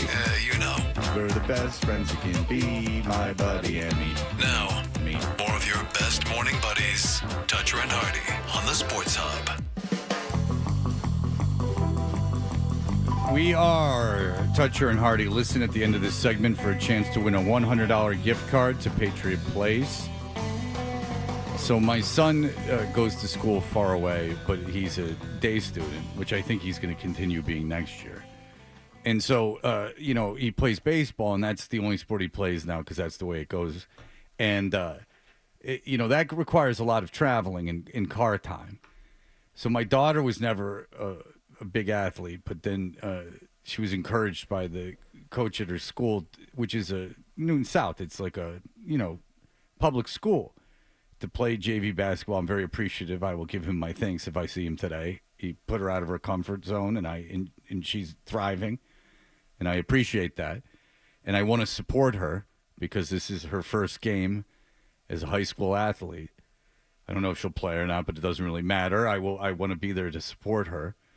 And so I figure, well, this is a break. She goes to Newton South, where will I have to go? I mean, they got to be in some league where everything's, not so far away. I mean, it's not like, going to school in Groton and having to go to Hoover, Alabama and these places.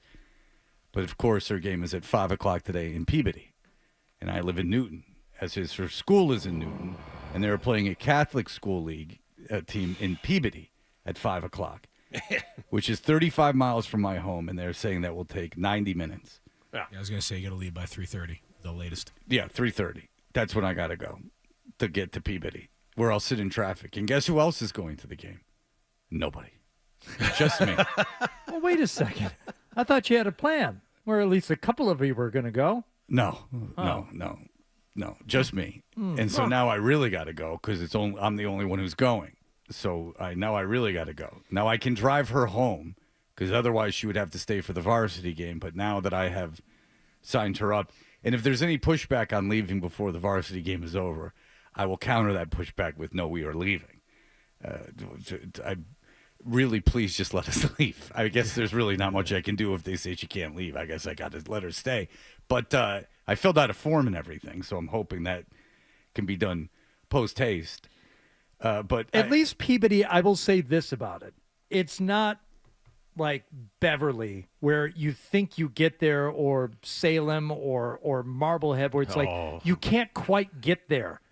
By just taking a highway and then getting off. Marblehead's impossible. Marblehead is I've had to go. Impossible to get there. Yeah, I've had to go to Beverly and I've had to go to Marblehead. I've had to go everywhere. Peabody is a little bit better because it's kind of right off the highway. So I'm completely unfamiliar with that part of the state. I've not been to Peabody, to my knowledge. I might have been. I don't, probably for something, but I don't recall.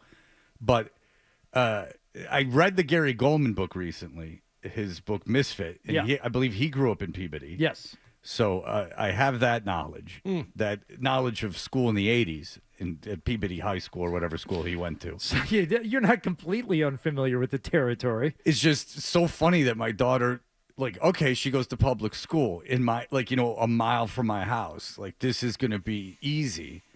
This will require, because, I mean, what do you think I spent legitimately, if you count a day as 24 hours? In 2025, maybe 10 days in the car going to baseball. If you count, flying into other cities and, driving around Central Florida or driving around Alabama. Yeah. They're not at one place, right, these tournaments? There's 100 teams. So they'll be at a sports complex, but that's not the only place the games are. If you lose, you're playing at some high school 40 miles from the place, or 20 miles from the place where the game was going to be. So I would say close to a week, if you count a day as 24 hours, close to a week in the car going to baseball. And now this is a new, I thought this was going to be a bit of a break, but no. Meanwhile, I just checked on my daughter, who's heading back out to take one more final exam today. And I thought, it won't be that bad. You you go south to go north. You'll hop on 95, take 495 up to the Pike. Oh, that's a mistake. No, do you know what? And she's not doing it by memory. She's not doing it by her keen sense of direction. She is just following the map app. It has taken her down closer to Pawtucket. You still have her on Life 360? Yeah. Oh, I would think that when they get into college, you don't want to know. Okay, so I don't look when she's at school. I really don't look at it. I will not say the same for my wife. I was like, what time Katie got home last night? I'm like, nope, it's really none of my business. Yeah, I don't want to know. Like, once she's they're off at to college. She's supposed to be doing stuff like that. Yeah. But I am seeing her now on... Is she aware that she's on Life 360? Yeah, she is. She didn't care? No. Okay. Because what are we going to... No, I know there's nothing you can do. I just would think she probably she's adult. She probably doesn't care. Go ahead. She's on 295 right now. Heading, oh my God! Heading west because apparently that was the best way to get there. And I'm like, it's a good thing you left when you did. So it's 295 to 146 north type of thing. I know where that is. That's where Bryant is. My son the other day was at a trampoline park in Salem, New Hampshire. Oh my God! Because he goes to this school where kids live in in the middle of nowhere. That's like 25 minutes north of his school, right? Right. I mean, So right he was near at some it, kid's house that lives in some town that you never heard of, where there's like dune buggies and stuff and horses. And pop on up to Meredith, New Hampshire for the day. And if they want to go, and if they want to go to society, they have to go up to Salem, New Hampshire. It's the closest city. So. My son's on Life 360. Hardy's actually the one that suggested it. And it's good because you can see that they're speeding, and you have that institutional knowledge. Yeah.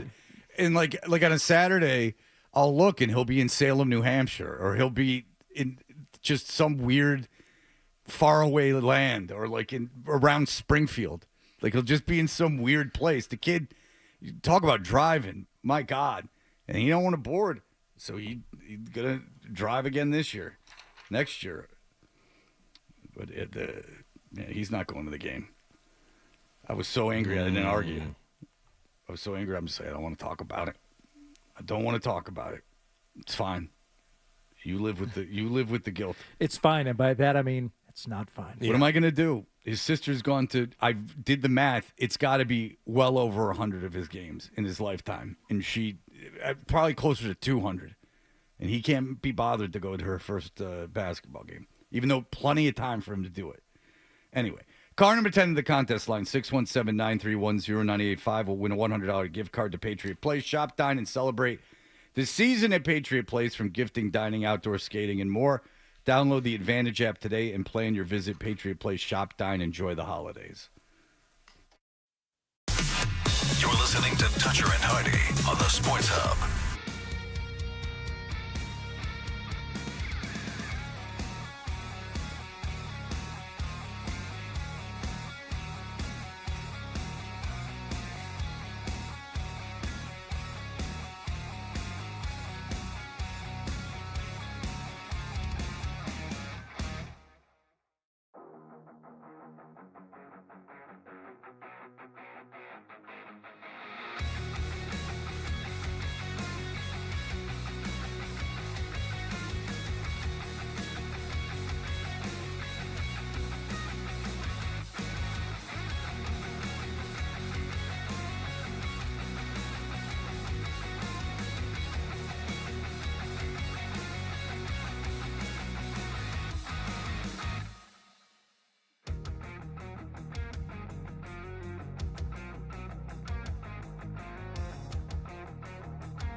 Essential Sports Hub headline presented by Celsius Energy Drinks. Another big night for Morgan Geekie, and the Bruins won again yesterday evening. Zadorov will play it off the near boards. Pastrnak coming out toward the blue line, turns and fires, and they score! Off the rebound, it's Geekie with his second of the night, and the Bruins make it 2-1. That is Ryan Johnston here on 98.5 The Sports Hub. Geekie scored twice in a 4-1 victory over Utah. This 5-game homestand continues tomorrow night against Edmonton. In Patriots news, yesterday was a player's day off. Everyone will be back at work this morning. They'll practice this afternoon. They'll play in Baltimore on Sunday. Miami was eliminated from playoff contention last weekend, care of a blowout loss in Pittsburgh. Dolphins head coach Mike McDaniel told the media yesterday Tua Tagovailoa's play wasn't good enough, and he may bench him. Celtics off until Friday night when they play Miami at TD Garden. And another NBA news, the Knicks won the NBA Cup last night, beating San Antonio 124-113 in Las Vegas. Speaking of which, Commissioner Adam Silver said last night, Vegas and Seattle are indeed among the possibilities for expansion for the league. A decision on that should come sometime next year. Sports Hub headlines are brought to you by the 99 Restaurants. Celebrate the season at the Nines with delicious holiday menu specials like the creamy lobster carbonara or the baked stuffed shrimp and lobster combo. You gotta love the Nines. I'm John Wallach on Boston's Home for Sports, 98.5 The Sports Hub. Your next update at 8:30. Here we go. Boom. I win. Boom. Yeah. It's a buddy. We've got a passion for Boston sports. Get angry. 98.5 The Sports Hub. Hey, listen, if you've got to go, we understand, but make sure you bring the Sports Hub app with you so you can hear more of Toucher and Hardy. That's what I want on my tombstone. On this, you just heard this. What's that? Boom, boom, boom, boom, boom. Oh, that's too short. Drove this BMW very low to the ground. Big bazookas in back. Boom, boom, boom. Bass. Ground shaking bass. That's cool. Yeah. He was rich. Well, yeah. I mean, I'm sure when you grew up, there were IROC Zs with, with neon on the bottom on the running boards that went boom, boom, boom, boom, and they'd play the Egyptian Lover. Egyptian I knew we were gonna get this. And the bass goes boom, boom, boom, boom, boom, and the Chaldean kids would go, and the bass goes boom. Boom, boom. Look at it, she dances. The quarter panels falling off of that thing. Yeah, exactly. The Iraq, she dances. The T-tops, they come off. It's summertime.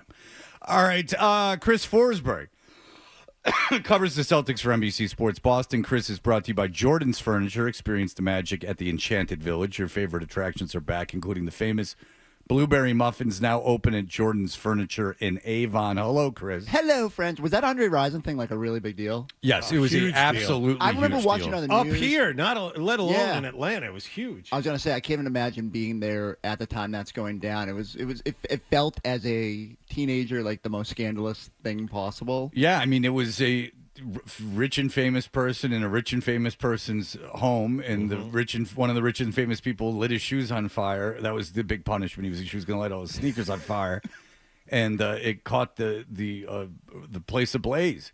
And I believe they stayed together a little bit after that. She but I'm not refused to positive. rap about infidelity on the Creep remix. Oh, and even though she had gone through that, and I remember that being a big deal in the TLC community. Do you know why she was left eye and like why the rubbers on the glasses? That's a great question. I have no idea. Yeah, I've never gotten a proper explanation for that. If you remember, the R&B group TLC was 3 women, and they were an Atlanta-based outfit, and they would wear Left Eye would wear glasses, and there would be a prophylactic like in a package on her left eye, but I wasn't quite positive why there was this whole rubber situation going on, or what Left Eye meant for that matter. It says here her left eye stood out more than her other eye. It was a little bit larger, according to an article from People magazine from many, many years ago. That explains the name Left Eye. Still don't know why rubber's on the thing. That's almost like the Nelly sensation they were trying to get going with Band-Aids on the face.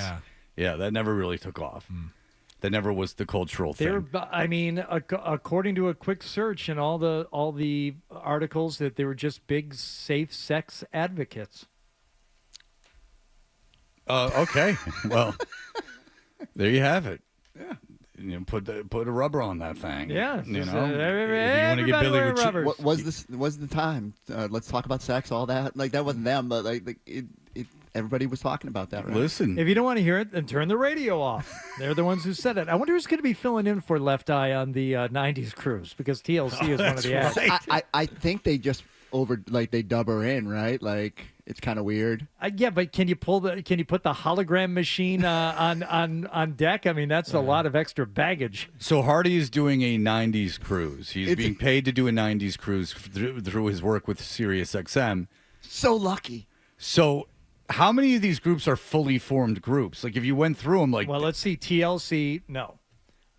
Sugar Ray, pretty sure, yeah. We wouldn't know anyway. Better Than Ezra.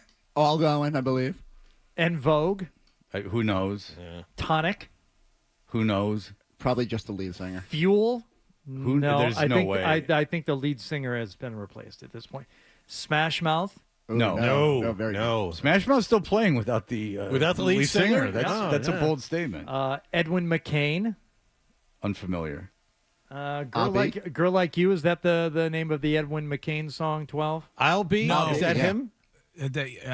Girl Like You was Matthew Sweet, wasn't it? No, that's Edwin Collins. Oh. The band Orange Juice. Who's Yeah. Edwin Edwin McCain? McCain was he was kind of like a singer-songwriter. He's an ugly guy, right? Kid and Play. Okay, they're both going to make that trip. Oh, yeah. Maxi Priest. Ooh. EMF. Unbelievable. Sponge. Okay. And Sponge weren't a bad band. Yeah, another good band. And DJ Cool. Sorry, I gotta Let me clear my throat. Oh, no. That's unfortunate. It's a good song. The first time. Yeah. Maybe not so much the millionth time. Then you need like a basketball game in front of you. To Ed Lover's going to come out and dance to it. Yeah, that's right. They did the Ed Lover dance to that. Oh, I don't know if Sugar Ray is actually going to be on board. It says they're doing the Key West pool deck show. Oh, you can't ask McGrath to get on the high seas. It's too much of a target. So do you know the Tonic, Better Than Ezra, and Sugar Ray guys, like the lead singers of The triumvirate, as we call them. Ezra Ray Hart. You know they're in control of the economy. They are touring together right now. They're doing like holiday songs and then all their like a 90s medley. How much are tickets? Like $5? First off, hurtful. No. Like I believe I looked at they were at Foxwoods and I believe it was. Oh, they're performing live in the in the bar area. That's where I saw Boys to Men. I know. I saw like Air Supply. Yeah. In the bar. Yeah, no ticket required. No, they just were playing. We're walking by the casino and I'm hearing "I'm All Out of Love." That must be on the speakers. No, it's actually them on a riser in the bar. The same thing with Boys to Men. It was the same thing. Yeah. Well, I mean, the Wolfstead at Mohegan, they do that occasionally. I will say I've been to those shows before, but no, this was a paid. The Better Than Ezra guys not going to go around without getting. So if Mark McGrath was sitting in the seat you're sitting right here, he would attest to this. Not the world's greatest singer in his prime, almost a complete inability to sing now. And Mark McGrath would admit that. He would have no. He's a really good guy. He would say, "I'm a terrible singer and I really can't sing now." He would tell you that to your face. He's a showman. And he's a really good-looking guy. Of the '90s frontmen, like way more identifiable than most, right? Like he turned it into a real career. Well, what I also like is that he dated Bobby Brown, the Cherry Pie girl, for a little bit after Tommy Lee. She was still enthralled with Tommy Lee, but the difference between the two men was that Mark McGrath has a very small penis, and Tommy Lee, of course, is the opposite. And so in Bobby Brown's book, which I listened to, that's right. Not the second one, but the first one. She wrote two? Yeah, apparently. Oh, boy. God, she was hot. And she's still really hot. But she was so good looking. She was better looking than Pamela Anderson. I needed to hear what she had to say. How old is Bobby Brown now? Probably like 56. Who cares? Okay. I mean. And you said listen to. She's great. Yeah. I walk the dog an hour a day. And I'll listen to anything. If I'm at the gym, I'll listen to books. I just listen to anything. Just it doesn't matter what it is. I've listened to horrible stuff about 14-hour books on painters and stuff. It's just boring. I'm not really paying attention. It's just something to drown out the noise in my head. Hardy, how much research will you do before you head into these? Like, if you got to talk someone up before they hit the stage.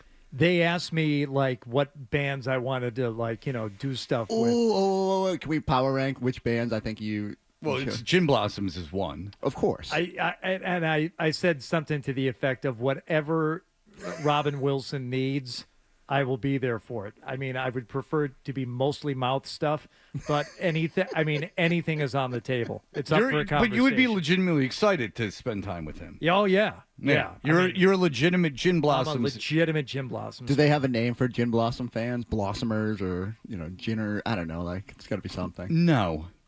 There is, isn't there? No. But that is... They call us Tanquerays.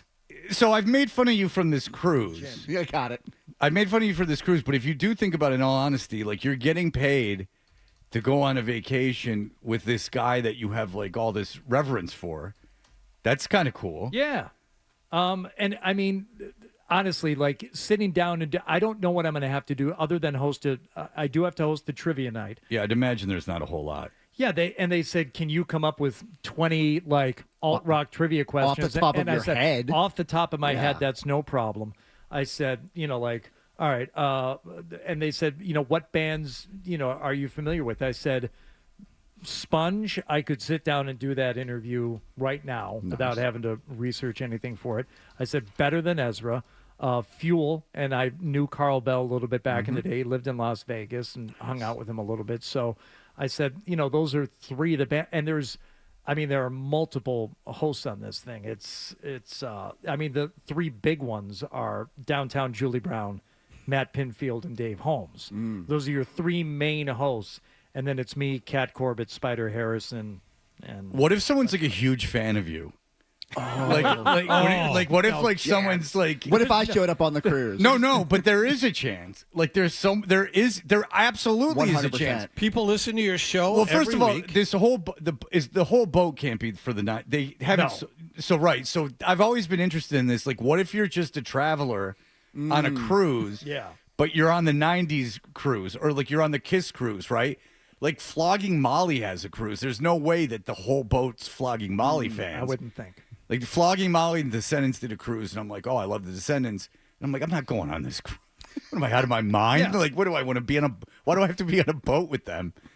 Like, there's a question and answer. Okay, well, but if someone's that into it to go on this thing, there is honestly probably a 50-50 chance that you're going to run into someone that's a massive fan of you, not from this show where you have personality, but from being a taped disc jockey on the where you have no channel. personality. And that will be weird because you'll be happy that they're a fan, but you'll also be like, who is this person and why? Yeah, but you know what? It's a chance to make a friend, and maybe they played pickleball. Maybe they figured out a way to get pickleball on one of the decks. Yeah, Hardy's got a lot of vacation time coming up. He's got pickleball. How often does that happen where you're out and someone says, "Oh, hey, I know you from the radio," but then they swerve you and it's not here. It's serious. Like more than you would think. 100%, right? And it happened. Now he doesn't live here anymore, but it happened most recently when I did the thing with Dennis Lehane in Quincy, where I had to host like a Q&A in front of a group, and he came in and they introduced us before we got up on the stage, and he's like, "Wait a second, are you the same Hardy that's on Lithium?" He goes, "Oh, I live in L.A. I listen to you." And then we talked about other stuff. His wife is from Michigan, and but that's where he knew me from, not from him keeping in touch with Boston sports and listening to the Sports Hub. It was that. You're a big deal. Yeah. Someone said they emailed in. They said there is a name for Gin Blossom fans. If you were one, soccer moms is what they say. I don't have a problem with the Gin Blossoms.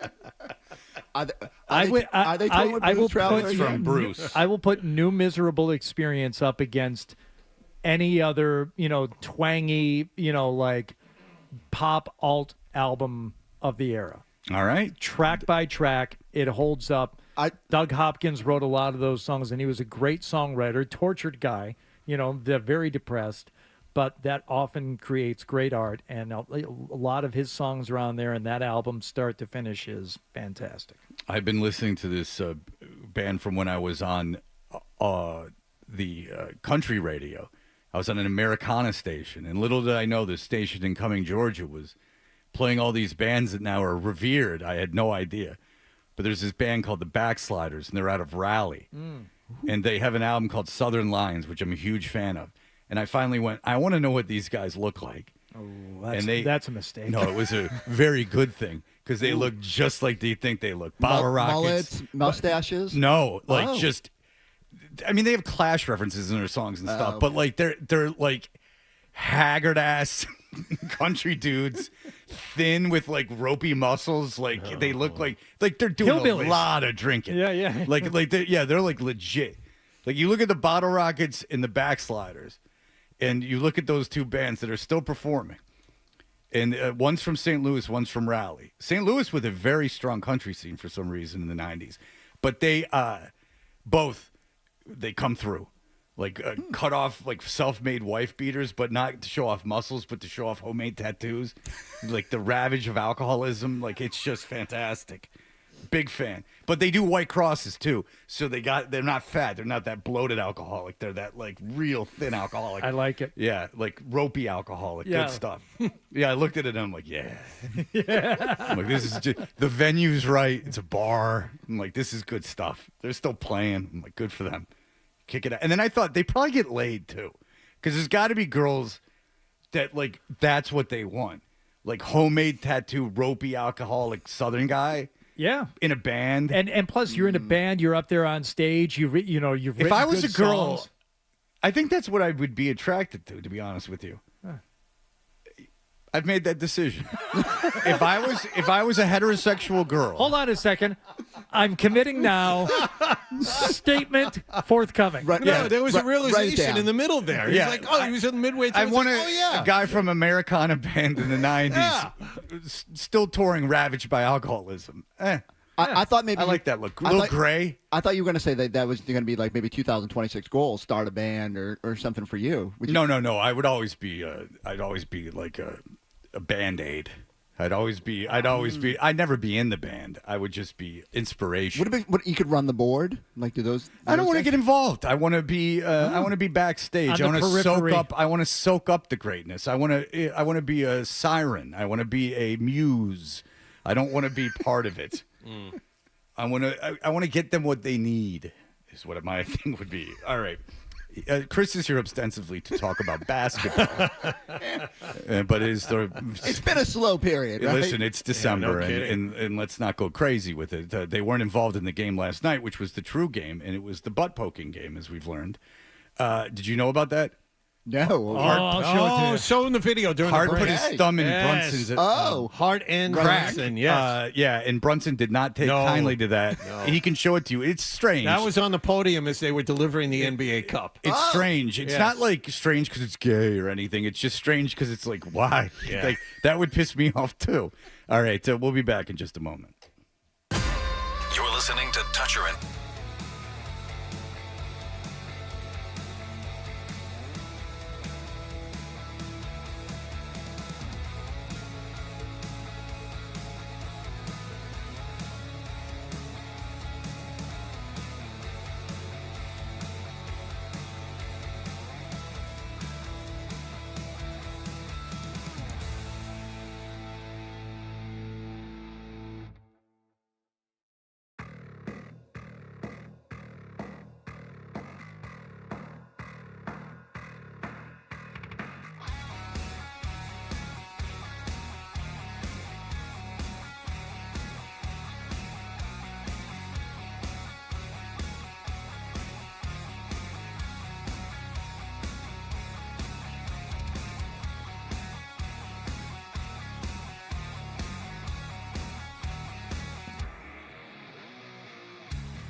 Adam, you know Ryan Packer from Slapshot? Oh, yeah. Love Ryan. All right, so he emailed Slapshot, the great Boston hardcore band. Excellent. Said, I've tour managed bands on the Salty Dog Cruise. That's the Flogging Molly cruise. Yeah.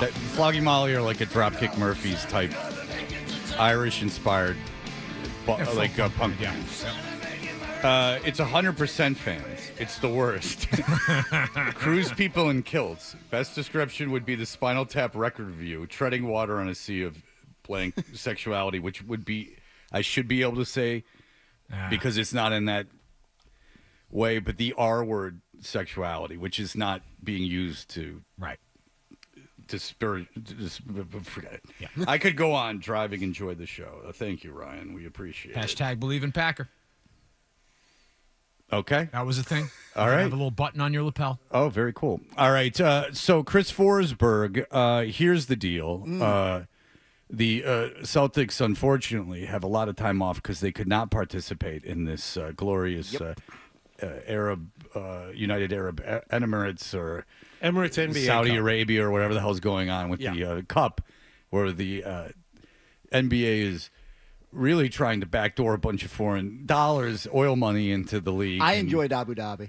Yeah, I know you did. You did. How did this turn into? But I do think you having to defend. And two things on that. I do believe that you enjoyed it, but I also believe if you didn't, you wouldn't have said you did. You wouldn't have said that you didn't. That I am completely convinced of. Anyway, so there's a lot of time off here. I was reading something Athletic, and it had teams that should make deals and teams that should buy, teams that should sell, teams that should stay pat.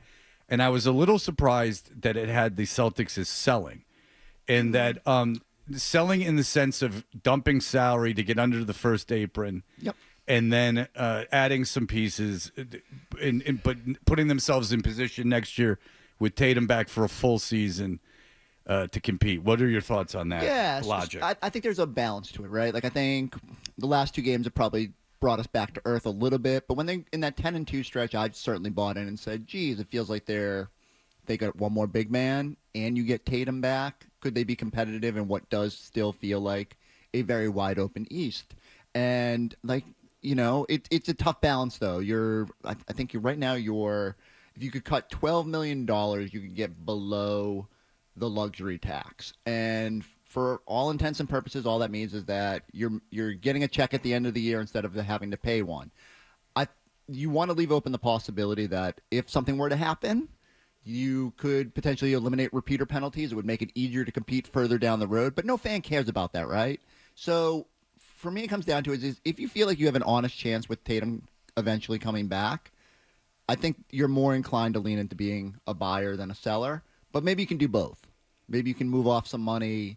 Well, that was the idea, is that you would move off a Simon's contract, and that you would bring in less expensive pieces to kind of fill out the roster. That's probably the best path to check two boxes. Again, I think the message from ownership since Bill Chisholm took over was, we're willing to pay, spend what you need to spend. But I do think there's some benefit to just at least giving yourself some additional flexibility after this season. So I understand if they end up deciding to take that path of trying to save some money. But I do think they need another big. I think it's been pretty obvious. As good as the small ball lineups have been, defensively they give up a lot of points. I don't think they could beat the Pistons, for instance, in a 7-game series. And I think that's what you ultimately start thinking about is the playoffs is just a different brand. It's slows down. You definitely need more size, physicality. You start thinking about the teams you'll play. Look last night, Mitchell Robinson just all over the glass, and they got Wemby and they got Luke Cornett, and they're still struggling on the glass against those teams. So I think the Celtics have done a good job patching it up with what they've got. But I do hope they are at least somewhat aggressive in whether that is trimming money and just adding another big or, kind of reshuffling the parts.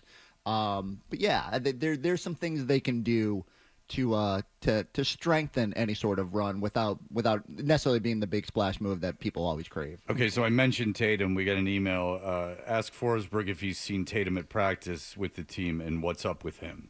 So he's been doing – the only time we see him is very similar to what he posts on his Snapchat and Instagram, doing one-on-one work, doing skilled drills. I assume in the next week, 2 weeks, 3 weeks, whatever it is, he will ramp up from 1-on-1 to maybe 3-on-3, and I mean 5-on-5 will come soon.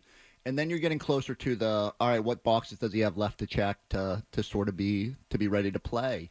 But yeah, like when you sit there, it's still jarring to me. I know we're now almost 7 full months removed, but he looks like Jason Tatum. Doesn't have the same lift, same explosion that he'll eventually need to be back on the basketball court.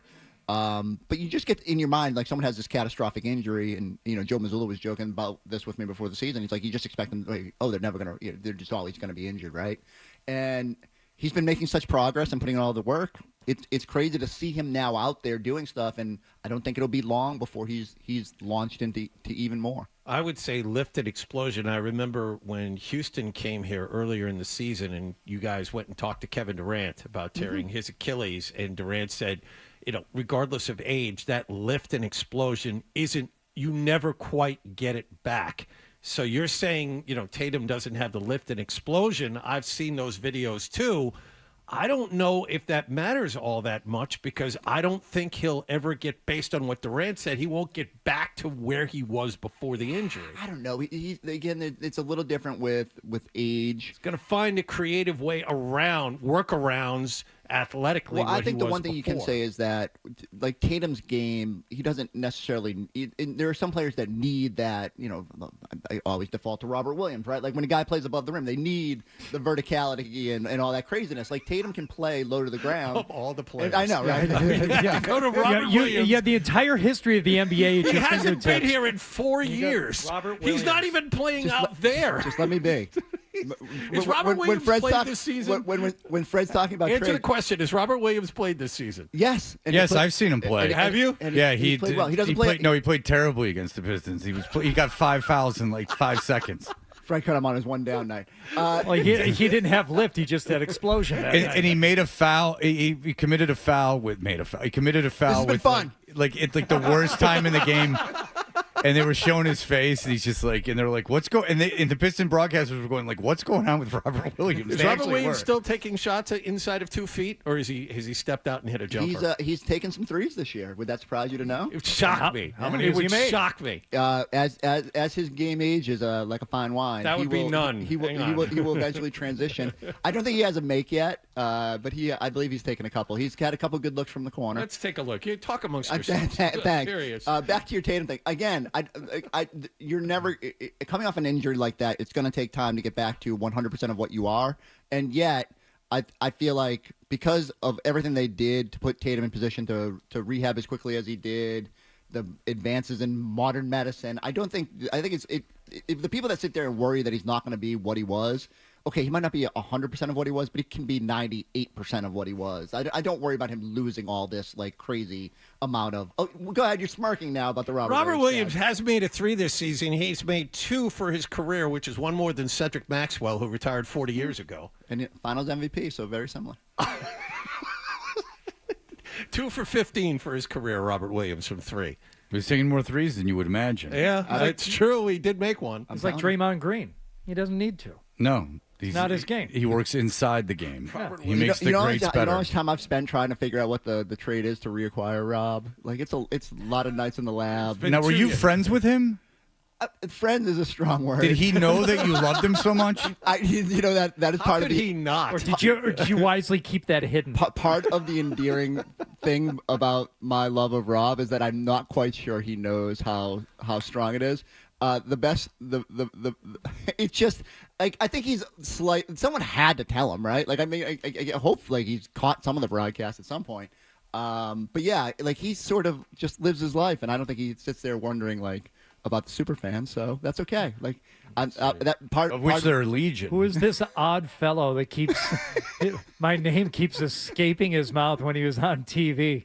Even on nights when I don't play. Even when I haven't been here in 4 years. Yeah. I do think even if it's not Rob, that's sort of the prototype. Another big who can rebound, who can give you a little bit of what you don't have right now.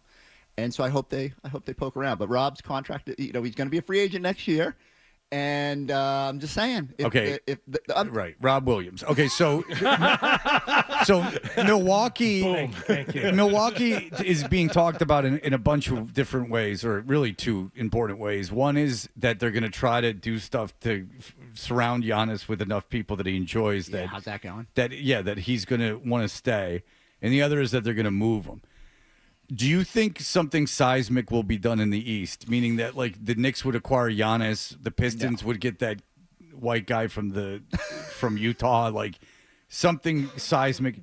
Yeah, the kid from Utah, the tall guy. Markkinen? Oh, Thank Laurie, you. okay. White guy Utah. I wasn't wrong. Markkinen, right. Yeah, Markkinen. right. Yes, they've been clamoring for that in Detroit for a long time. Markkinen's an all-star caliber player. Well, I think he was an all-star. But they anyway, so. But would you want to do that? Like, I feel like Detroit's in a good enough spot. So yeah, I don't want to deep dive into Detroit, but I'm because I don't think I would. But that's always been like kind of the Pistons would be the team because they have the picks and the space to do it. Yeah. But do you think something in the East that there's going to be a big trade that goes down? Perpetually Miami will be in the rumors about what they want to do, and they always want to find that next star. I don't know if they'll get in on the Giannis conversation. I don't know if they have the assets to necessarily do that and at least have a competitive team once in the aftermath. Like if I'm the Knicks, like certainly you think about it, but I mean they're in a pretty good spot. Like if the East is wide open and they feel like this core can win on its own, I don't know if you try to shake that up too much. Detroit is fascinating because they can make a move, but like I said, I'd tread cautiously there. I think if Giannis gets dealt, he probably goes to the West. I think there's more teams out there that have the parts to go get him. So I don't know if the East is going to get any sort of a shakeup. I think you'll see teams try to make a move because they feel like it's open. And I don't know who that would be. Like Cleveland's in a tough spot. They just kind of need to figure it out. But maybe they move one of their guards and just kind of realize that it's not working for whatever reason this year. But yeah, I don't see like Giannis landing with another contender in the East. I think that would be such a tough ask for just the position that the teams seem to be in financially right now, but also in terms of what Giannis would want and as much of that as he can orchestrate. If he wants to win and he wants to take that next step and get another championship somewhere, I think the options are better in the West anyway. Yeah, to me it always comes down to we just saw San Antonio looks like they're going to be something, right? And not only because of Wemby, but because Castle and because of Harper. Like these guys look like they're legitimate pieces to the future. How much of that would you be willing to sacrifice? Is there a deal that you maybe only have to lose one of those parts, but you add a Giannis, and like all of a sudden now you're on a whole nother level and you're ready to compete with Oklahoma City. So I just think teams like that have a better ability to build a package, and two are more like, if I'm Giannis, do I want to go to Miami with whatever stripped down version remains after the deal, or do I want to go to a team like that and be a legitimate contender? So you got to take both brothers too. Don't forget about that. Yeah, I don't know. It's a 3-player deal, package deal. Yeah, you got to take all three. You got to make sure you have all that room. Yeah. But I don't know. So it just comes down to what team, and if also got to look at it from the Bucks' perspective. Like as much, even if he doesn't love the situation right now, you're not just going to sell him off for not getting something that puts you on a rebuilding path. And I don't know, like it comes down to what teams have the assets to bowl them over. And to me, there's not a lot out there that is intriguing. Like I don't want OG Anunoby and Karl Towns if I'm the Bucks. So I can find a much better deal in the West. Yeah, so Anthony Davis or something of that nature. And even then, like Anthony Davis getting older, has missed a lot of time. Like I'd rather see him stay in Dallas. I think they're going to turn it around a little bit. And Cooper Flagg's starting to play really, really well. And I don't see it. The Giannis deal, it's probably more of a next summer thing because it gets a little bit easier to make moves and teams are in a different situation. In season, it's so tough. All right. Well, Chris Forsberg, have a wonderful holiday season. I don't know what you celebrate. A fantastic New Year. Thank you. Are you going to Myrtle Beach by any chance? No, Mom's coming here. Nice. We don't go down there until February. So the Breeze flights are booked, and What a deal. Mom went to the airport for this one and signed us up. So she did. Shout out Mama Forsberg. I told you, you know what? It's not something you do a lot of. But So if you don't know what Chris is talking about, he flies an airline called Breeze, where you don't have to say it like that. It's not like it's that off. Well, I'm about to tell you why it's odd. Because for some unknown reason that is really without any kind of parallel in business, there's no company doing this. They encourage you to go to the airport to get a physical employee in front of you. Tuesdays 11 to 1. To book cheaper tickets. Now, every other business encourages you to go on the internet because that is obviously less labor intensive and more profit for them. Let the computers handle it, and then there's no one. I don't have to pay someone to do it. Does Breeze actually have a website? Well, do they have a computer? Oh, that's a good point. There's only one. What if your mainframe? And what if you're flying from 11 to 1 on a Breeze airline thing and need to get to the counter? Maybe you can book it right on the flight. And can you imagine? You have to write all your information well, no, you're not down. on the plane. I need to get on the plane, and in order to do that, I need to talk to a ticket agent. Something's gone awry, Right. and there's 15 Mama Forsbergs standing in line. You're handwriting your license number down. And on a I'm piece of sure paper. Mama Forsberg flies through the whole buying of the tickets process. I'm sure that goes off without a hitch. I can't wait to see her because I am fascinated to know. Like, I've done it before, and it was a little bit of I did it with Spirit, and it was a little bit of a frustrating process. But I was at the airport for a flight anyway, so I was like, I might as well do this. Yeah, get in everyone's way. But the best is when you get to the finish line of it. And so I think our 4 round trip tickets came out to like $522 or something like that. And I said, all right, that was worth it. Like, that was a lot of pain point, but I didn't have to pay 9 different fees that you have to pay. How much would they have been if they were $500 for the 4 tickets going to the airport? How much would they have been without the $501? Okay, so there you go.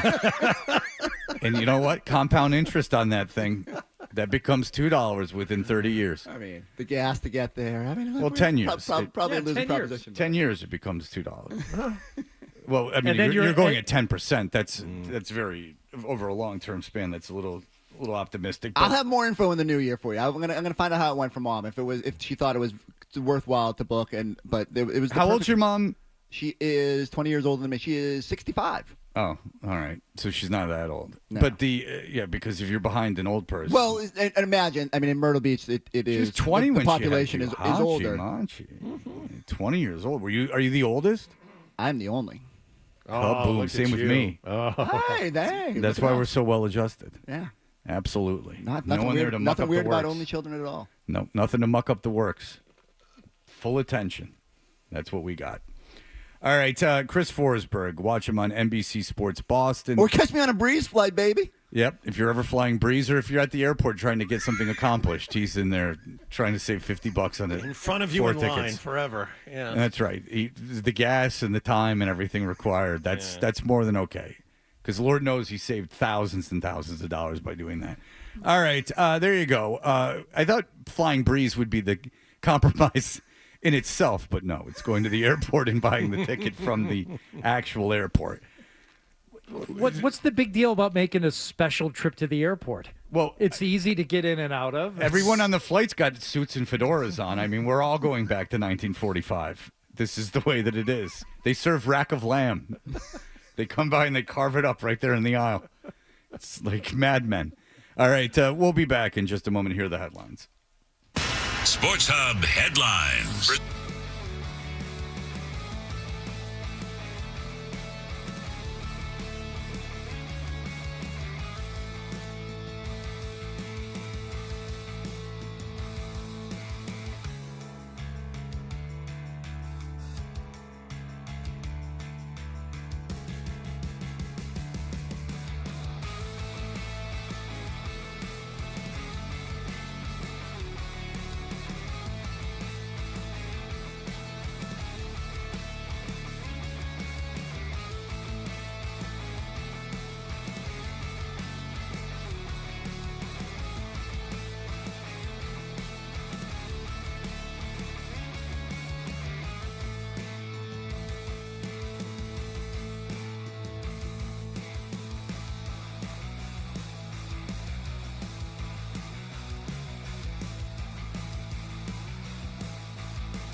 Fred, what's it like to work with Hardy and Wall? What a golden ticket I've gotten. There you have it. Toucher and Hardy resumes on the Sports Hub. Last day of the year? Yeah. Did you get him something? No. Yeah, neither did I. I didn't know it was his last day. I mean, I kind of feel bad. He brought his, cookies yesterday, and I didn't feel bad enough to actually do something about it. I knew today was going to be his last day, but I mean, what Ryan got him, that Phillies T-shirt. Yep, that's a cool gift. I wouldn't know what to get John. I don't know. Yeah, I didn't get you anything. I got you one thing, but I didn't make a big production out of it. I just I thought you would enjoy it. It was something I was experiencing, so I got it off Amazon. Where is it? It's in a box sitting on the counter in the kitchen. I didn't want to bring it in because I didn't want you to get me anything. So I was saving it till Friday because it would be something I'd give you if it wasn't Christmas, because I do think that you would enjoy it. It's a book. And it's a book I bought. Okay. That I listened to that I think that you would enjoy. I appreciate it. If you want to know, it's that book about the I don't want to know. The chess guy that was in the cult. Grew up in a cult. That's perfect. And it pissed him off. That's perfect. Yeah. And then I'm going to get you the Blu-ray version of the Chair Company. Can you see Hardy's mind working? He's like, I don't want to get Fred something, but now I have to get Fred something. No, I won't take it. I won't accept it. Okay. No, I really don't want anything. Look, I got... That'll piss him off more when he tries to give it to you. I tell you what I almost got you. What I almost purchased for you, I was at the Stoughton True Value that's going out of business, sadly. Oh. And they had a big, nice push broom that I'm like, oh, Fred needs this to clean out his garage. But that would just piss you off, and it would be. I'd have to take it home. You'd have to take it home. You're not going to use it. No. And it would just kind of piss you off. Now, I would like you to own a nice broom to sweep your garage, but you're not going to, so I didn't. And that was the only thought I gave to it. But, for John, I feel like charity and gift giving should be something that lasts the whole year. And, sometimes it's something as simple as me gracing him and his son with my presence when they visit Topgolf. That's a little gift I gave you, Could have been acknowledgement. Top Golf gift card would have been nice. See, we all played golf that day. Mm-hmm. That was a little gift in the middle of the year. That's right. Gift cards are not the greatest gift. No. No, it's just like, this is money that all of it will not be used. Because if you go in under, the change on the card's very hard to. Again, these are all. It's all very hard to use. Yeah. Yeah. So and I also I don't necessarily feel the need to reciprocate. If anything, I should get something for John's wife for making the cookies. That's actually a very good idea. Yeah. By the way, and that you would know immediately what to get, because due to your close relationship with her. Well, and your no. I'd probably just get some kind of a Hummel figurine or something. It seems does like there's seem a lot to of hit the knickknacks. spot. I think that's probably close like to a the bread truth. koozie or a toaster koozie. Like a nice knitted thing to put over the toaster to goyish it up even more. One quick thing. The son that you met at Topgolf was asking about you the other day because he is thinking about going out for the Natick High School Ultimate Team. Oh. And he's like that. Look at your future. Yeah. Need some pointers? We're close to debating that. I don't know. It's either in the spring it'll either be volleyball or ultimate. He hasn't decided. All right. Yet. Well, Monty has an idea. Oh, thank God. Oh, no. Monty, hello. Happy holidays, Monty. Happy holidays, everyone. So my wife recently wanted a weighted blanket to help her when she's in stressful situations. So I figured for John, you could get him one of those falconry hoods that they put on the head of the falcon when they're trying to fly around and hunt stuff. Yeah. That helps them relax and focus. Right, because they can't see so much out of the peripheral, so they're able to. That would calm them down. He is pretty antsy. That would calm him down. By the way, if you go into one of those Home Depots, he's talking about going into like these stores that are putting the mom and pop stores out of business, and you want to dispose of a body, they have cameras everywhere, as evidenced by this fellow that just got found guilty of killing his wife, the Walsh guy. He went. They had everything he picked up, all the garbage bags, and is a real calculated killer. The Googling searches. So it was a couple. It's funny. It's a couple of Christmases ago. Marcy came home from BJ's with a bunch of stuff, and she had purchased a book that was supposed to be for a gift. And she wasn't there doing her Christmas shopping, but she's, they have a bunch of books there, and she's like, oh, that'll be good. She gets home. She doesn't have it, right? Must have left it on the conveyor, something. She goes back in with her receipt and say, hey, look, I left the store without, this book, and I'd like it replaced. And they said, well, let's take a look. And they go in the back, and she waits for, 5 minutes is all it really takes. They came out with screenshots of her at the checkout and her leaving the store. And it was, all right, here we see you at the checkout, and you did purchase the book at this point.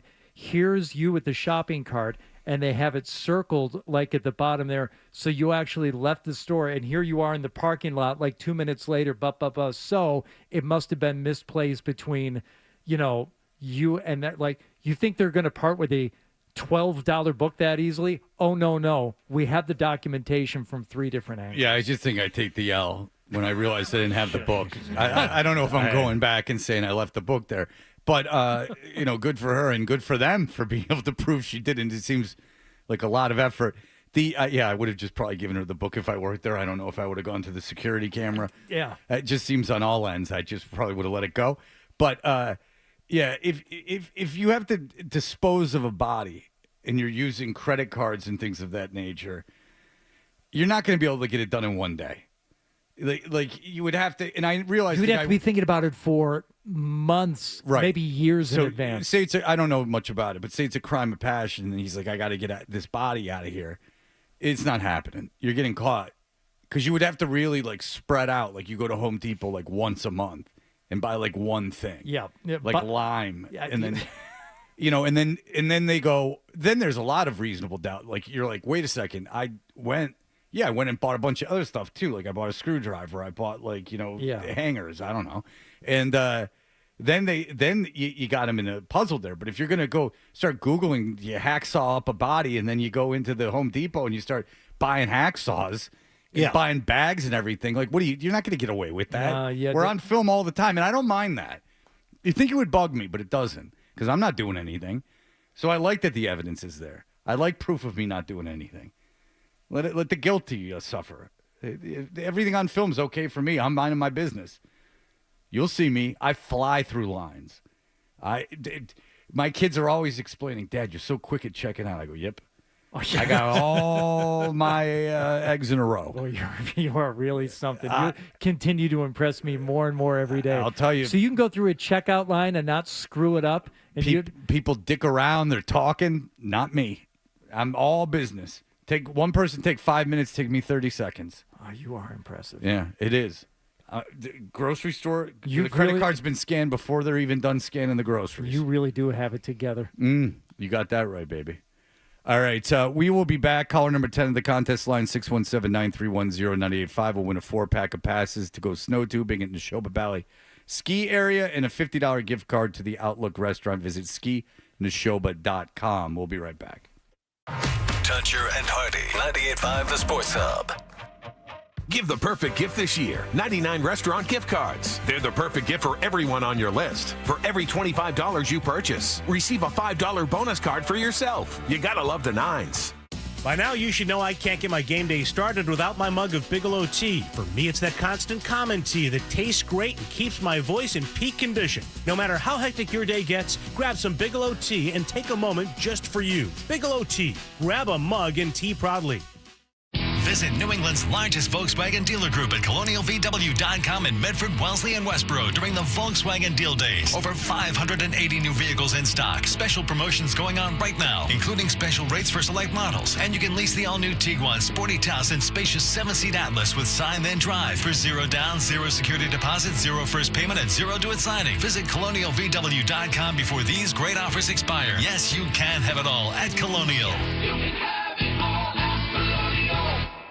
At M&T Bank, we're continuously working to provide value to our customers. Like Lou, the CEO of UFOS, a revolutionary footwear brand. I think the thing I like most about working with M&T Bank is knowing they care. They sincerely care about us as a company. It's not just about the business transaction. They personally care about our business and our success and would make decisions that go above and beyond to achieve that. See what banking together can do for you at mtb.com/together. Member FDIC.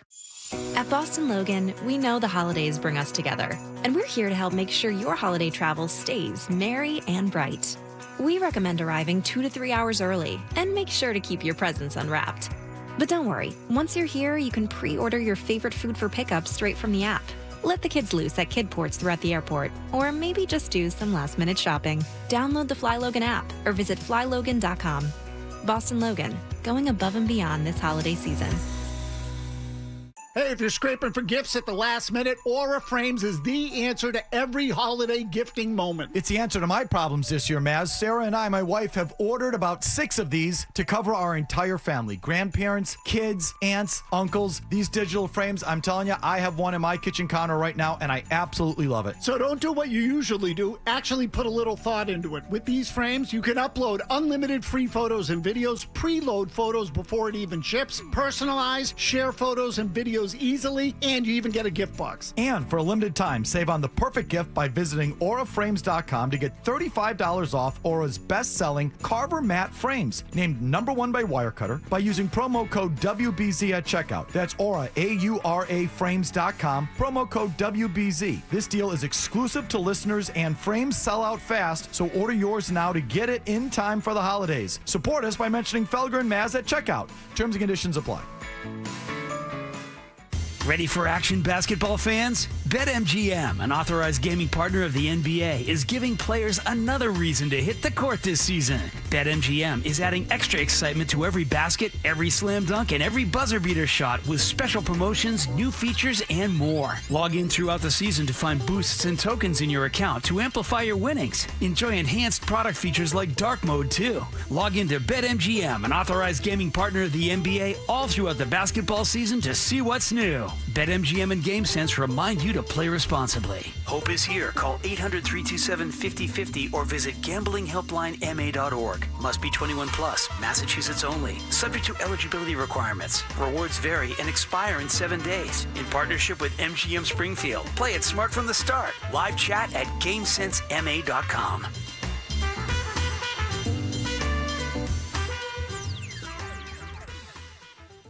2025, the year of the government shutdown. 2025, the year AI went crazy. December 2025, the month you got off your ass and went to Warrendale Appliance Stores in Boston and Waltham to save up to 60% off on your next appliances. 170 High Street in Waltham and our new store is 781 Center Street, Boston. Earn your bachelor's online with UMass Lowell and grow your career options and earning power. You can easily transfer credits and accelerate your success. Begin January 20th with UMass Lowell. Winter's here. Don't get caught in the cold. Book your home heating system health and safety check with Super Service today. Schedule now at superservicetoday.com. Hour number 3 of Toucher and Hardy was brought to us by DN Van Lines. Take the chance out of your next move and make the sure bet with DN Van Lines, an approved mover of the Department of Defense, dnvanlines.com. From the Toucher Type Studios, WBZ FM and HD1. It's not just the games. It's Toucher and Hardy, Zolak and Bertrand, Felger and Maz, Joe Murray. For Boston sports fans, it's 98.5, the Sports Hub. Paisley Media Group Station. Essential Sports Hub headline presented by Celsius Energy Drinks. The Bruins got 2 more goals from Morgan Geekie, and after a slow start, had no trouble with the Utah Mammoth last night as they scored a 4-1 win at TD Garden. Bruins have won 5 out of 6. They're 20-14 on the season and 1 point out of first place in the division. They host Edmonton tomorrow night. Patriots players are back at work this morning after taking yesterday off They got a big road game in Baltimore this coming Sunday night. Miami head coach Mike McDaniel told the media yesterday that after getting blown out in Pittsburgh to eliminate them from the playoffs, he is now considering benching starting quarterback Tua Tagovailoa. Celtics off until Friday night when they host Miami at TD Garden. Last night, the Knicks beat San Antonio out in Las Vegas 124-113 in the final of the NBA Cup. And in baseball news, Red Sox free agent third baseman Alex Bregman remains unsigned. According to numerous reports last night, Arizona has joined the Sox and many others in the bidding for him. Sports Hub headlines are brought to you by the Wilbur Theater. Boston, get ready to laugh. Comedian Jim Norton is coming to the Wilbur Theater December 20th for one night only. Unfiltered, fearless, and flat out hilarious. Tickets on sale now at thewilbur.com. Don't miss Jim Norton live and uncensored. I'm John Wallach on Boston's Home for Sports 98.5 The Sports Hub. Your next update at 9:30. No matter where you go, you're always connected to Boston sports with the 98.5 The Sports Hub app. Download it wherever you get your apps today. Half Toucher. Dressed like a gorilla. Half Hardy. A big, beautiful ball of flame. And a whole lot of Boston sports. And I have had many offers to become an insider. Everyone is aware of the Pete Frates story, the Pete Frates Family Foundation for ALS. There is a new event going on that I have involved myself a little bit in. The Plunge for Pete 2025 is taking place on Saturday, December 27th at Good Harbor Beach in Gloucester, not far from where my daughter will be playing basketball this evening in the great town of Peabody, even though she plays for Newton Public Schools. Visit plunge4pete.com. That's plunge4pete.com. So plunge4pete.com to register to plunge or find someone to donate to. Michael Pitt is the executive director. We have him on from time to time at the Pete Frates Family Foundation. Michael, hello. Hey, fellas. How we doing this morning? We are doing well, and congratulations on a great event a couple months ago at BU over there at the Agganis Arena, right? Where you had the big event that I went to? Yes. Yeah, the captain's ball. And I can't take much credit. I just got dressed up. But I appreciate you helping us out and coming out. It was a great time. It was a great time. There was many attractive women out there. Now, not that I talked to any of them, but there were many you should see. They're all dolled up. Very many attractive women at this thing. I'll tell you. Yeah, not terrible in the eyes. Not terrible in the eyes. Michael, did you see Fred that night? Did you speak with him?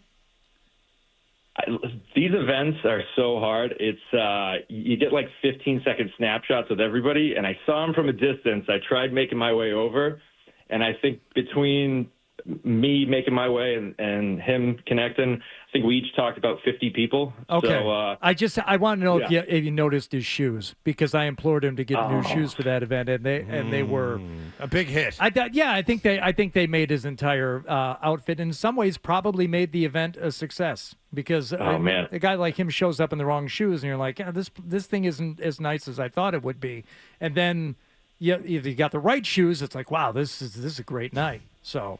You're welcome. I'm devastated I missed them. That's okay. Crushing. All right. Well, I was looking at everyone's feed, so there you go. But how many people were at that thing? Because it could kind of this is not a small affair. I mean, it was at Agganis Arena. How many people were at the event? Actually, we have a meeting going on to just do the numbers. We were just around 400 that night. Yeah, so I mean, it's like a whole turnout. thing. It's like on the floor of it. There's a whole thing. There's a silent auction. It's a whole situation. So they have these wonderful events for wonderful cause. Now this one, I will be out of town, unfortunately, on the 27th. I have donated. I want people to know that that's available, an option for you. Now I would have no problem, as we all know, getting into the sea in December, as I am Hardy. Immune to the plunge? That's right. Yeah, well, I thought there was a separate word you were looking for. He's an expert cold plunger. I'm a heroic cold plunger. I think heroic would be the way to go. It would have no effect on me. I would be able to stay in. Everyone would be very jealous. But what's going on with this event? How do people get involved? Kind of take us through it and what people can expect. Absolutely. And yeah, like you mentioned at the start, it's plunge4pete.com. That's the event site. If you'd like to get involved, whether as individual or a team, to sign up, you can do it there. Or like yourself, if you're not going to be around, you want to donate, go find somebody or just donate to the general fund. Also, I do want to point out that even though you might not be in town like yourself. You can still participate remotely. Just find a body of water wherever you are. I will be on a body of water. I can do this. Okay, so what do I do? I'll do it. What do I have to do? You tell me. Go ahead. Just hop in the water. It does, hopefully it's colder than, Do I tag something? It's It's Tennessee. It's East Tennessee. It's be plenty cold. Believe me. It's a lake in East that'll Tennessee. Be plenty cold. Yeah, it's. Believe me, it will be around as cold as probably the ocean in Gloucester. To be honest with you, it's a lake in Tennessee. It'll probably be 35 degrees out there. Then not going to be anywhere near as cold as Gloucester. Don't make yourself out to be what these people are going to be doing. This lunatic doesn't know about tides in the way that what's the warmest the ocean is in the Atlantic up here? What month? Oh, I don't know. October. Hello. All right. So anyway, back to the story. Okay. Yeah. So do I hashtag something? Do I put this thing on Instagram? What do? I need followers. What do I do? Go ahead. Absolutely. Yeah. Put it on social. Tag us. Hashtag Plunge for Pete. Strikeout ALS, whatever. But yeah, it's about just building the community, and that's why we have this event. Obviously, it's a huge fundraising event for the families that are going through this, but really, it's about the team and the community. At the end of the day, Pete was a team guy, and for a lot of us, our teammates are closer than our family members, right? At least for me, it was, and so. That's the type of atmosphere in the community we're trying to build and prop up. It's a lot of families and individuals that are either going through stuff or have gone through stuff, and we just want them to know they're not alone, and, we're here to help, whether it's you're going through it now or you have been through it, and we all understand what it's like to go through hardships. So, it's just, remotely, if you can still be a part of that community, right? Take a video, post it, and let everybody know they're not alone. All right, and that's hashtag plunge number 4 Pete is what you want for that? Yeah, let's do it. All right, very good. I will. And all right, so if people want to get involved, they go to plungeforpete.com. It's December 27th. You can sponsor someone. You guys can do it yourselves. You can sign up as a team. It's going to be at Good Harbor Beach in Gloucester. Where today the water temperature at this hour is 46 degrees. Okay, what is it in Lake Tellico Reservoir? No. The Tennessee River or Lake Tellico. Come on. Let's not. It's not a reservoir. This is a real body of water. It connects the Atlantic Ocean through channels. Let's go. All right. Let's not be silly with this thing. Tellico Lake water temperature, and then Hello. Oh. What is it? What? 39. Oh. Hello. Hey, someone knows more about water temp than Hardy. Hey, Thank now. you. He thought I was lying, Michael. He thought I was lying, but I was not, and I was telling the truth. I don't think you should do it, Fred. Don't be a hero. No sweat. Let's just put it this way. Wow. And I'll have to have my daughter shave my back, which weirds people out. So there you go. So that before I do that and put that on the internet. All right.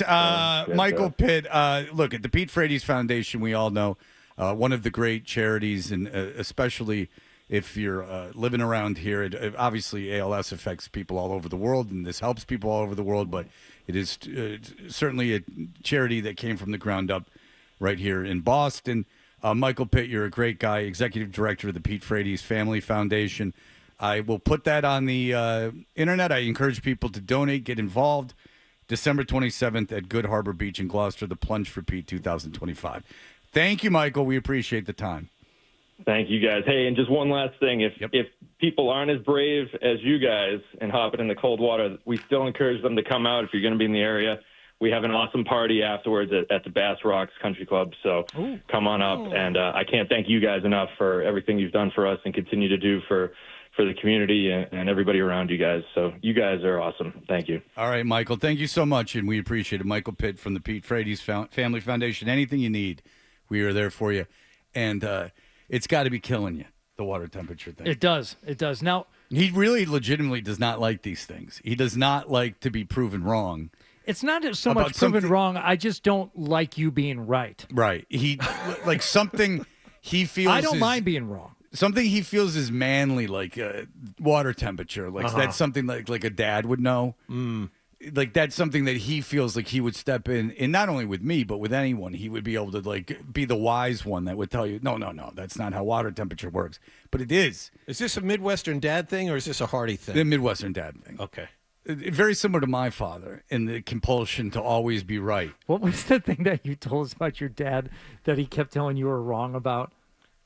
Everything. Like legitimately, there's it was something 5,000 pages of it. Most recent time together, and he was like, "That's wrong." It was the New York City punk scene stuff. Oh yeah, that's it. That's what it was. So yeah. okay. Talking about Dee Ramone. So my father and mother lived in Manhattan in the '60s and into the '70s, and then they moved to Pittsburgh. But so during the '60s they were in Manhattan. They lived there. They met on Fire Island, a heterosexual couple, and they're in Manhattan. And so my father has this incredible animosity towards anything set in Manhattan in the '60s for its lack of reality. Because as far as he was concerned, nothing was going on. So anything cultural happening in New York City, of which there was much. I don't know if you know this, but it was quite a hub for creativity. Mad Men even. That's not it. Ah! That's right. We couldn't do that. Ah! But meanwhile, he tells stories about his boss being drunk every day, so I don't know. And then, so 53rd and 3rd is a song by the Ramones, and it's written by Dee Ramone. And it's about him hustling, selling himself for sex to gay men on the corner of 53rd and 3rd in Manhattan. It's called 53rd and 3rd. It's a real song. It exists. That is undebatable. That is what the song is about. Dee Ramone wrote it about. I don't think he's lying about being a male prostitute to get heroin money. It's just something that he was doing. He's just bragging. So I'm 53rd and 3rd. I'm that's around and he's like, that's Madison Avenue or whatever the hell it is. I don't know how Manhattan's laid out, but he's like, that wasn't what was going on. No, there's no male prostitution. I go, so there was no male prostitution going on 53rd and 3rd. So Dee Ramone is wrong about his own life and his own 53rd and 3rd. Now, where that is in Manhattan, who the hell knows? I can't sit here and pretend I go to the city probably every other year. I don't know what the hell's going on or My where I am. grandmother had an apartment near there. I know exactly where 53rd and 3rd is. So whatever. And I certainly don't know how it was before I was born. I mean, I've read books on Andy Warhol, and certainly the 70s had a lot going on that I'm interested in Manhattan. But this, my father was adamant that there was no homosexual prostitution going on the corner of 53rd and 3rd. Dee Ramone was remembering it wrong. Yeah, and while it was happening when he wrote it. I hadn't thought about it from that aspect either, but that's not something that one would make up in order to improve your image or likability factor. And one little research on Dee Ramone, almost an inability to be anything but authentic. I mean, he to a fault. Yeah. I mean, he was a big thing and thing. 53rd and 3rd was written by Dee Ramone. His drug habit led to him selling his body as a male teenage prostitute. The song recalls his experience on the streets. 53rd and 3rd, standing on the street. 53rd and 3rd, I'm trying to turn a trick. 53rd and 3rd, you're the one they never pick. 53rd and 3rd, don't it make you feel sick? I'm wondering, when you have these arguments with your father, is there any... They're not arguments. Okay. I'm just being told I'm wrong. They're one-sided vitriol being thrown at me. I thought there might be a hesitation, wait, Fred might have... No, of course not. You're wrong. Or is it just straightforward, pushing you into a corner type of thing? You're wrong, and then if it's about politics, he inevitably has some crazy example that you don't think is true, and then it is, and then it happened once, and then you're okay, and then you really can't do anything. I mean, he voted for Nixon in the '60s, in his 20s in Manhattan. Okay, has he softened at all? Yeah. He was a real dick when he was working, and then when he retired, he became he became much. He's very nice to my kids. My kids, and my daughter absolutely adores him. And I think because he only had a son, my father's, he loves both his grandkids, but he very partial to Zoe. And so he's very sweet with them. He's a good man. He just doesn't tolerate anything from me. He just doesn't like it. Yeah. Now, he respects me.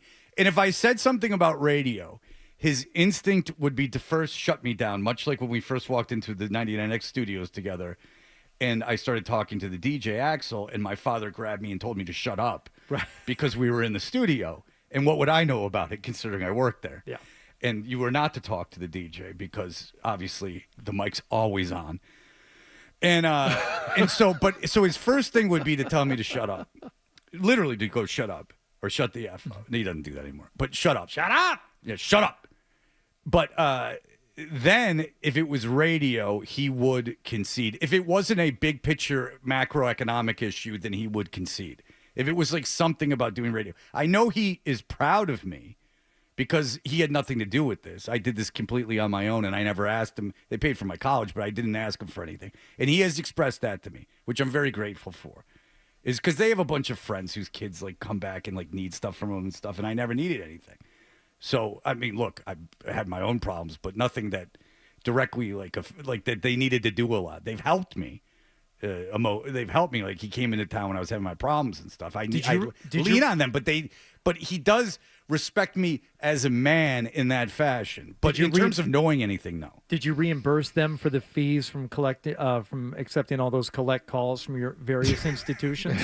Because those things pile up. No, there was free use of landlines in all the institutions. I didn't know that. Yes, you could. There was landline phones that, given certain times of day, could be accessed. Huh. Yes, that was of no cost to them. That's a nice place. Oh yeah, the best. The best place, except that it wasn't. And it wasn't the greatest. If I could do it over again, maybe fly out to Malibu. Can't hide rehab money. Nope. That was not the place. If I could do it over, I read these biographies. I'm like, these guys are pretty nice rehab. Like, this one wasn't so great. It was cool until you got to the real place, and then it was like not so fun. I never felt in danger. But I got to tell you, it was not all massages and it was dorm living. It wasn't the greatest. All right, we will be back. We'll dig into the emails. Then John will be done, and Hardy and I will have 8 hours more of radio, which in Howard Stern's talk is 6 months. We will have 8 hours of radio to do. But listen, he earned it, no question. We'll be back in just a moment. Stay tuned for more.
bit.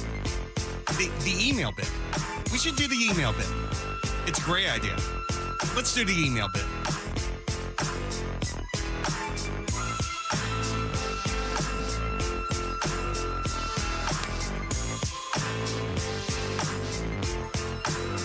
All right, we are Toucher and Hardy. You can email us. Go to 985thesportshub.com and get that email in. You can find that all the information up there. You can follow us on socials at Toucher and Hardy on social media at Hardy985. He's live tweeting during every game, and he says "pants off." Is the big thing here with the personalities at the station is that they're so excited by what's going on in the world of sports that they have to take their pants off to frantically masturbate. After that third touchdown on Sunday, I tweeted Pants out off. the show account. This game is bonkers. I do like putting the literal context in some of these like sayings at the station, like pants off. That means that you're so aroused that you have to frantically masturbate. Mm-hmm. That is what is going on with the pants off. There's no other explanation. This is going around the YouTube chat. We got an email that John brought to my attention. During a break, George left the cameras on, which is George's problem, and he's shaking his head as if that makes it better. And during the break, I daintily put my pinky in my left nostril, my right nostril, my right pinky in my right nostril. Mm-hmm.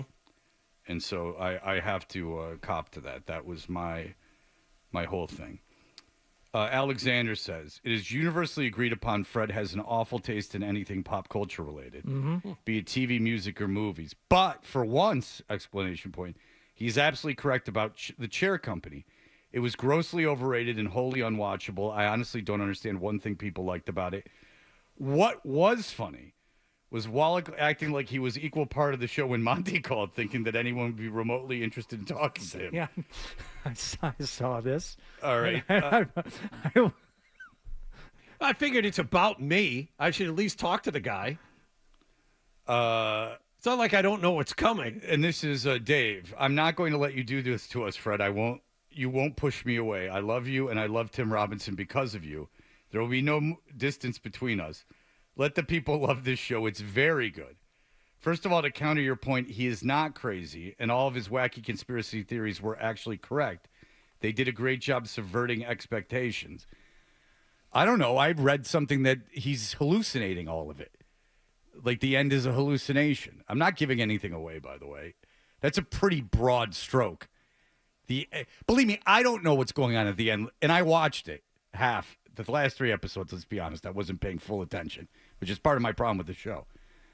Maybe if you watched it episode by episode over the course of weeks, that could be my only explanation. Adam, I understand why he likes it, because Adam's tricking himself into thinking something's more going on there than there is.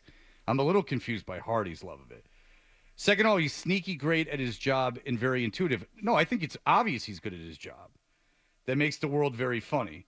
Third, episode 5 is an absolute ripper. I don't remember what happens. It's Christmas time. Make amends with Tangway. Come on now, he says. I don't have a problem with Tangway, but I do think it's fishy that he was cast in that role based on the casting of the other roles. We did get an email from not Gary Tangway this morning. Oh, have Fred read this. I'm not. No, because he's going to get annoyed because there's a lot of stuff in here that. Okay.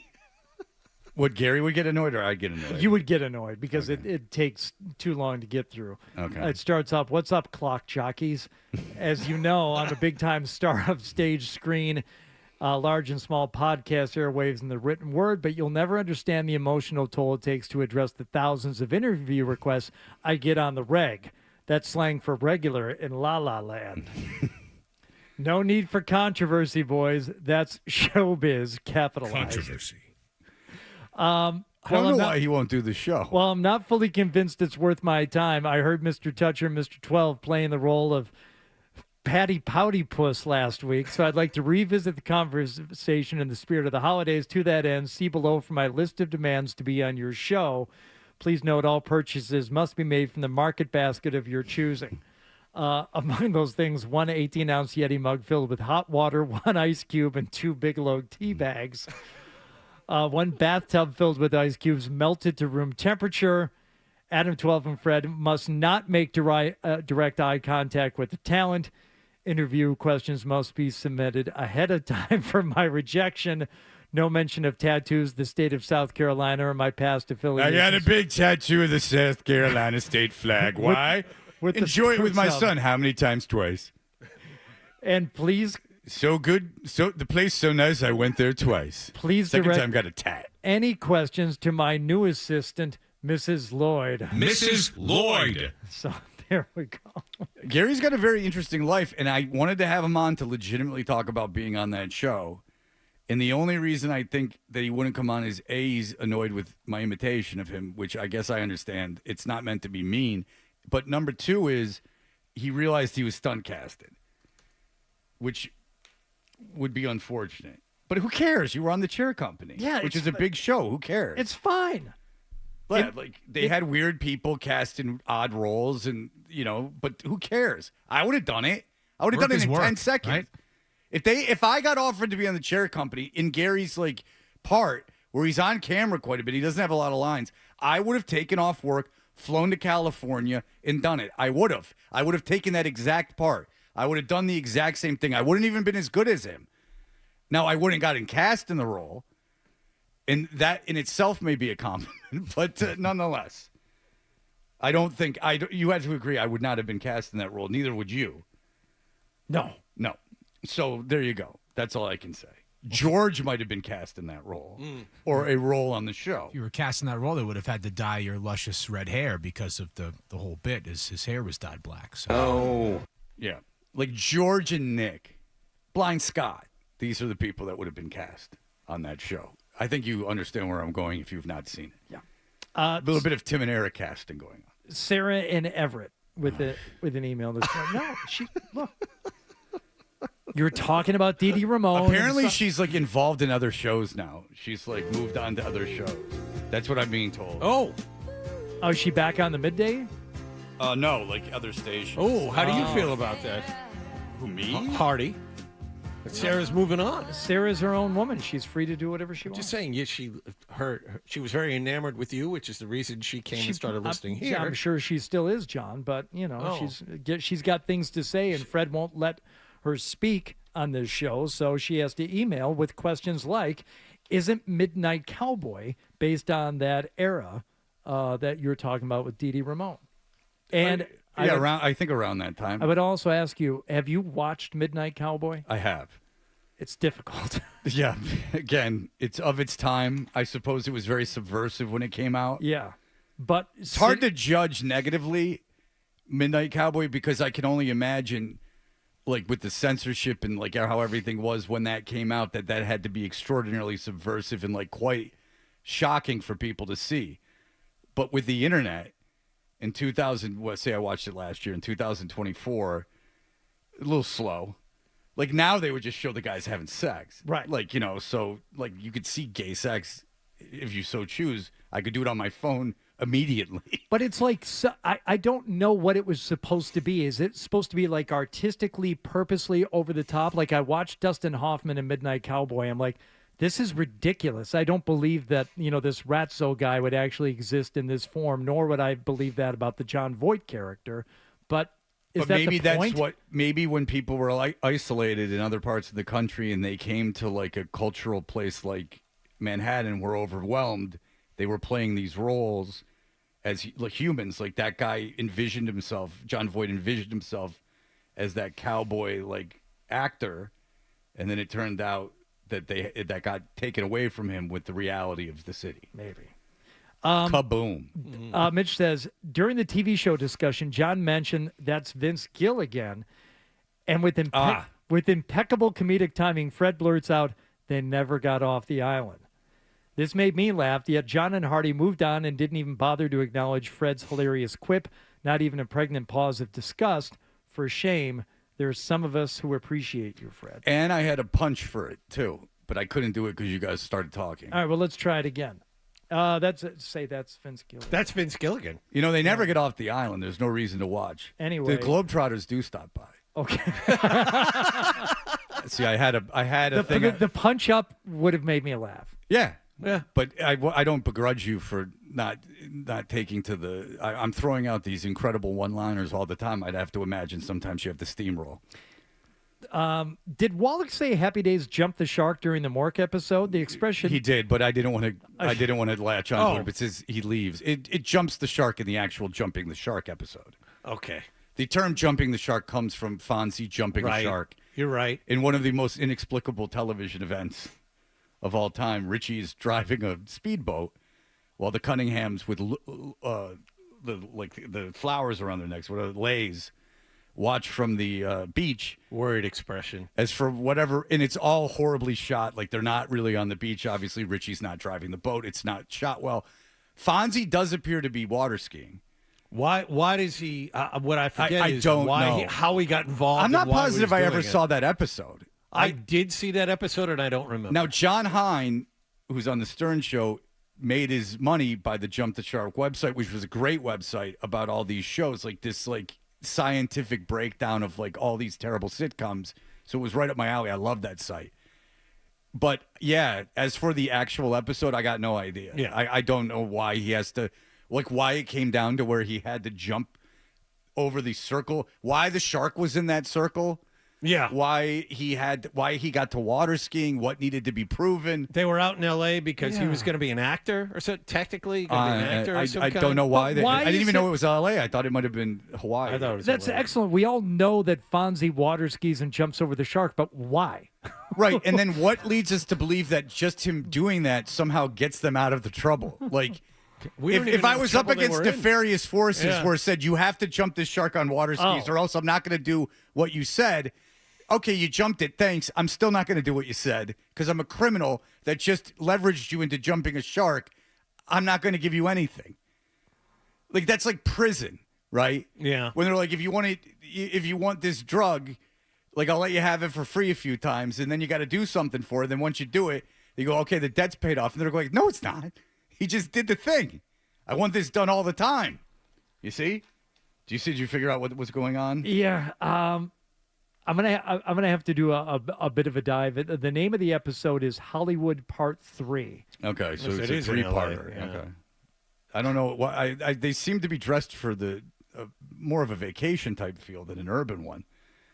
It's not a Malachi Crunch, which was easy to know. Yeah, because Leather was up against it, and he had to get into the Derby. There was one more email that we got very early this morning about a guy saying that chips kept getting recommended to him on his Fire Stick.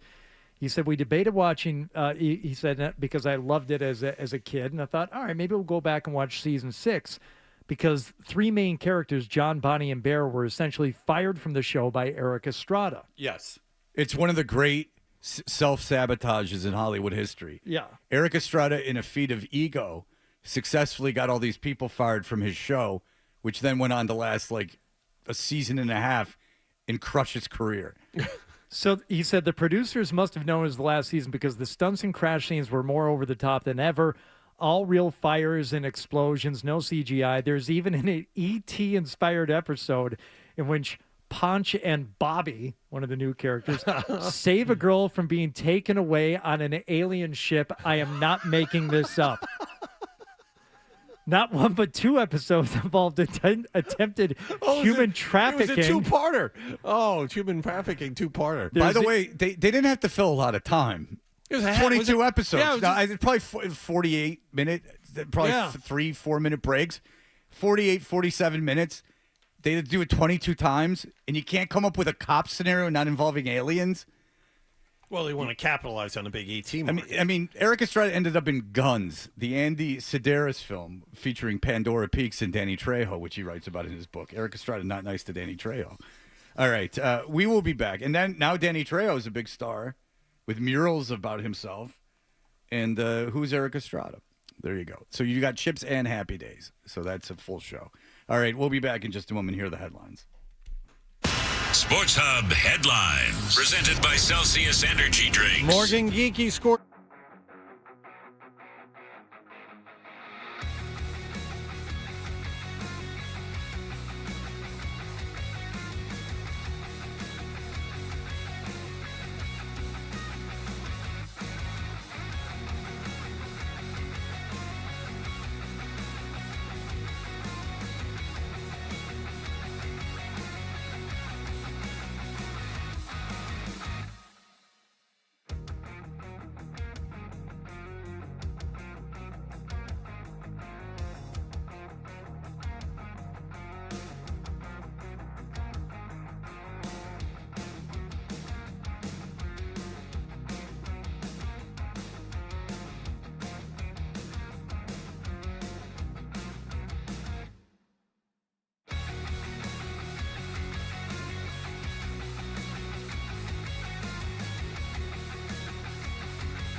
What's the best way to listen to Toucher and Hardy? Well, you're going to have to spend $40. Cough it up, and let's get back to Toucher and Hardy on the Sports Hub.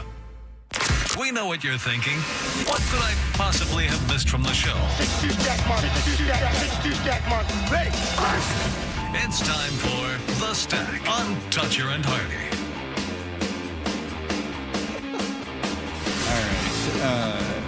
All right. Sorry, that was a good story. Yeah. Hardy and I were sharing the joys of getting your older kids real IDs that are required to fly. Yeah. Uh-huh. And being presented with the paperwork or the notion of what a real ID is and being yelled at that they have a real ID while you're at the airport Now- and go, no, the signs.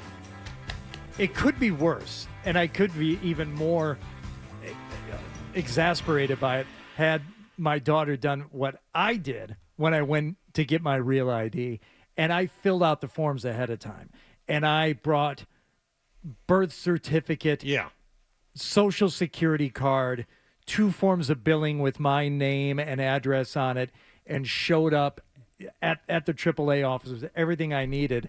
And the woman types in, she's like, "You already have a real ID." I said, "What?" She goes, "Give it to me." And she took my license. She goes, "Yeah, see, you got one already." Yeah, that star in the corner there. Yeah, that renews. You're I was good. like- But in fairness, I mean, who the hell looks at their ID? I know. Like, you know, like what? Like if you're well over 21, who the hell's looking at their identification? So I can understand that. But the thing with getting a real ID is that if you belong to AAA, at least, it's not very difficult. I can understand like not having one of the forms when you go in or having like one of the bills. But like if I could do it in one shot, that's the barometer with something like that. Like if I had the ability to research it and have the stuff, that's a pretty low bar because I am the most likely of people to just go in and go, oh, and just kind of accept that as part of the process that I didn't have the wherewithal to have it. But much to my surprise, my first shot at the real ID, I got it. Because I had brought everything, which is almost unprecedented in my life. I mean, not just for you, but they really, I don't think, could make it more complicated. When you go onto the website and like look at all the stuff. Now, the only thing I can say is, as dumb as I think that is, I'm even dumber for going through all that when I didn't need to. So I don't know. Fair is fair. I don't think it's a big deal that you didn't see a star on your ID. All right. The Stack, by the way, is brought to you by New England's largest Volkswagen dealer group, ColonialVW.com, located in Medford, Wellesley, and Westboro. Come see the amazing finance and lease offers during VW's Winter Deal Days. Yes, you can have it all at Colonial. Now, this could be a sneak peek of something happening tomorrow because there is a new documentary or docu-series that just launched last night. We haven't had a chance to see it. It was on at 10. Yeah, Bill Belichick, Jordan Hudson.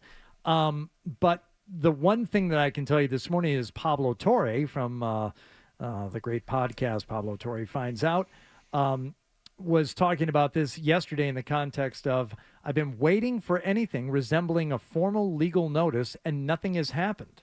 Now, this is a month after Jordan went online to say that she was suing Pablo Torre. Yeah. He said, "I found out that the University of North Carolina is not only not involved in any of her threatened litigation, but they are also the subject of public records requests that Jordan Hudson has been filing. So I can't speak to her deliberate legal strategy here, only to say that I'm eager to find out." Yeah. So we may have to revisit what's going on with the latest with Jordan and Bill and Pablo, and maybe do that tomorrow. Yeah, I'm all for that. I will tell you this, is that it's getting interesting to the point where I just don't know at what point you go, you're making my life worse. Like, you're actively making my life worse. For everything good you bring to my life, you're bringing something just catastrophically bad to it. Like, just stop doing things that involve me. Yeah. Stop screwing with my employer. Like, that would be like your girlfriend, like if I was dating a woman and her going to like starting to talk to Beasley about like stuff. Like, okay, that doesn't involve you. Like it's insane to even consider that the woman you're dating is going to your employer and asking for public records requests. I would just be like, I really don't understand. I mean, I'm single. I date women. I don't understand in any way, shape, or form, in any circumstance, regardless of their standing in life, having any patience for that, just being like, stop that. I mean, I can't see staying with the person, but let alone not just going, stop this. Like, you can do whatever you want to do. You can go to as many cheerleading competitions as you want to. You can get into any business you want to. You obviously have a ton of access to my money. That I understand more than you're starting to screw around with my job. Yeah, he's not 19 and trying to keep his first girlfriend. This whole... Yeah, and then she made him go to another cheerleading competition in Atlanta. But that's okay. Like I'm in love with this, but it kind of puts it into context. Like, okay, she's into this nerdy like adult cheerleading thing. Fine, like I love her. This is something that she's into. Almost despite this, I love her. I will go and support her. I have the means and the time to go do it. I understand that you're supporting someone that you love. When they're actively sabotaging you, that I have less patience for. I can even understand a guy like Belichick not having total track of his money and kind of always leaving that up to other people because you're so singularly focused on your job that the money is just something that exists that you never have problems with, that maybe you're not on top of that. I'm giving him a ton of grace. Right. That's what I'm saying. Like, that annoys me, but I love her. That's irresponsible of me, but whatever. I'm rolling the dice. I'm old. I'm having a good time. Oh, you're actually damaging me and my legacy and my career. Yeah. That's where you got to say no. Yeah, like you're going through the effort, like a unnecessary effort to hurt me. Like this is all hurting me. And you're doing it for reasons that in no way benefit me. Stop. Like not only am I breaking up with you, I want a restraining order. I'm not kidding. Like I put myself in those shoes. It's like a nightmare, a real nightmare. You start dating a woman that starts going to your bosses and emailing the job. I mean, Jesus Christ. That's insane. It's really insane. Oh, hey, this writer's been like podcasting about how weird our relationship is. Oh, best go start stoking that fire. like maybe stop. Like maybe do something on your own. Like the cheerleading. That's fine. Go put yourself in a million pageants. Do whatever the hell you want. Don't screw with the university. Don't screw. Keep my name out of it. That's all. Yeah. Well, you want money? Go. Yeah. Take the money. Money. Travel wherever you want to go. Yeah, buy a bunch of crap. I don't care. Maybe go to somewhere tropical for a week. Yeah. Do whatever you want. Buy 1 million buildings. Yeah. I got tons of money. Go do whatever you want with it. This is where I'd be like, you're a lunatic. Maybe he's on board. Maybe he's with us. Well, then he's out of his mind. Yeah. Then he's complete. Then he's out of his mind. Send her on a trip during football season. Because this goes beyond being dumb. This is now just like. I'd get the lawyers involved. I mean, get the hell away from me. Seriously. All right. That'll do it for us. John, have a wonderful holiday season. Happy New Year, everybody. Whatever jumbled holidays you celebrate. But yes. Nonetheless, thank you so much, John. Merry Christmas, John. Thanks, Hardy. Have a wonderful New Year, and I'm sure we'll text over the break. But I know you want to get out of here right now, so we'll leave. That'll do it for all for us. Hardy and I will be back tomorrow. Bye. Talk to you tomorrow. Toucher and Hardy on the Sports Hub.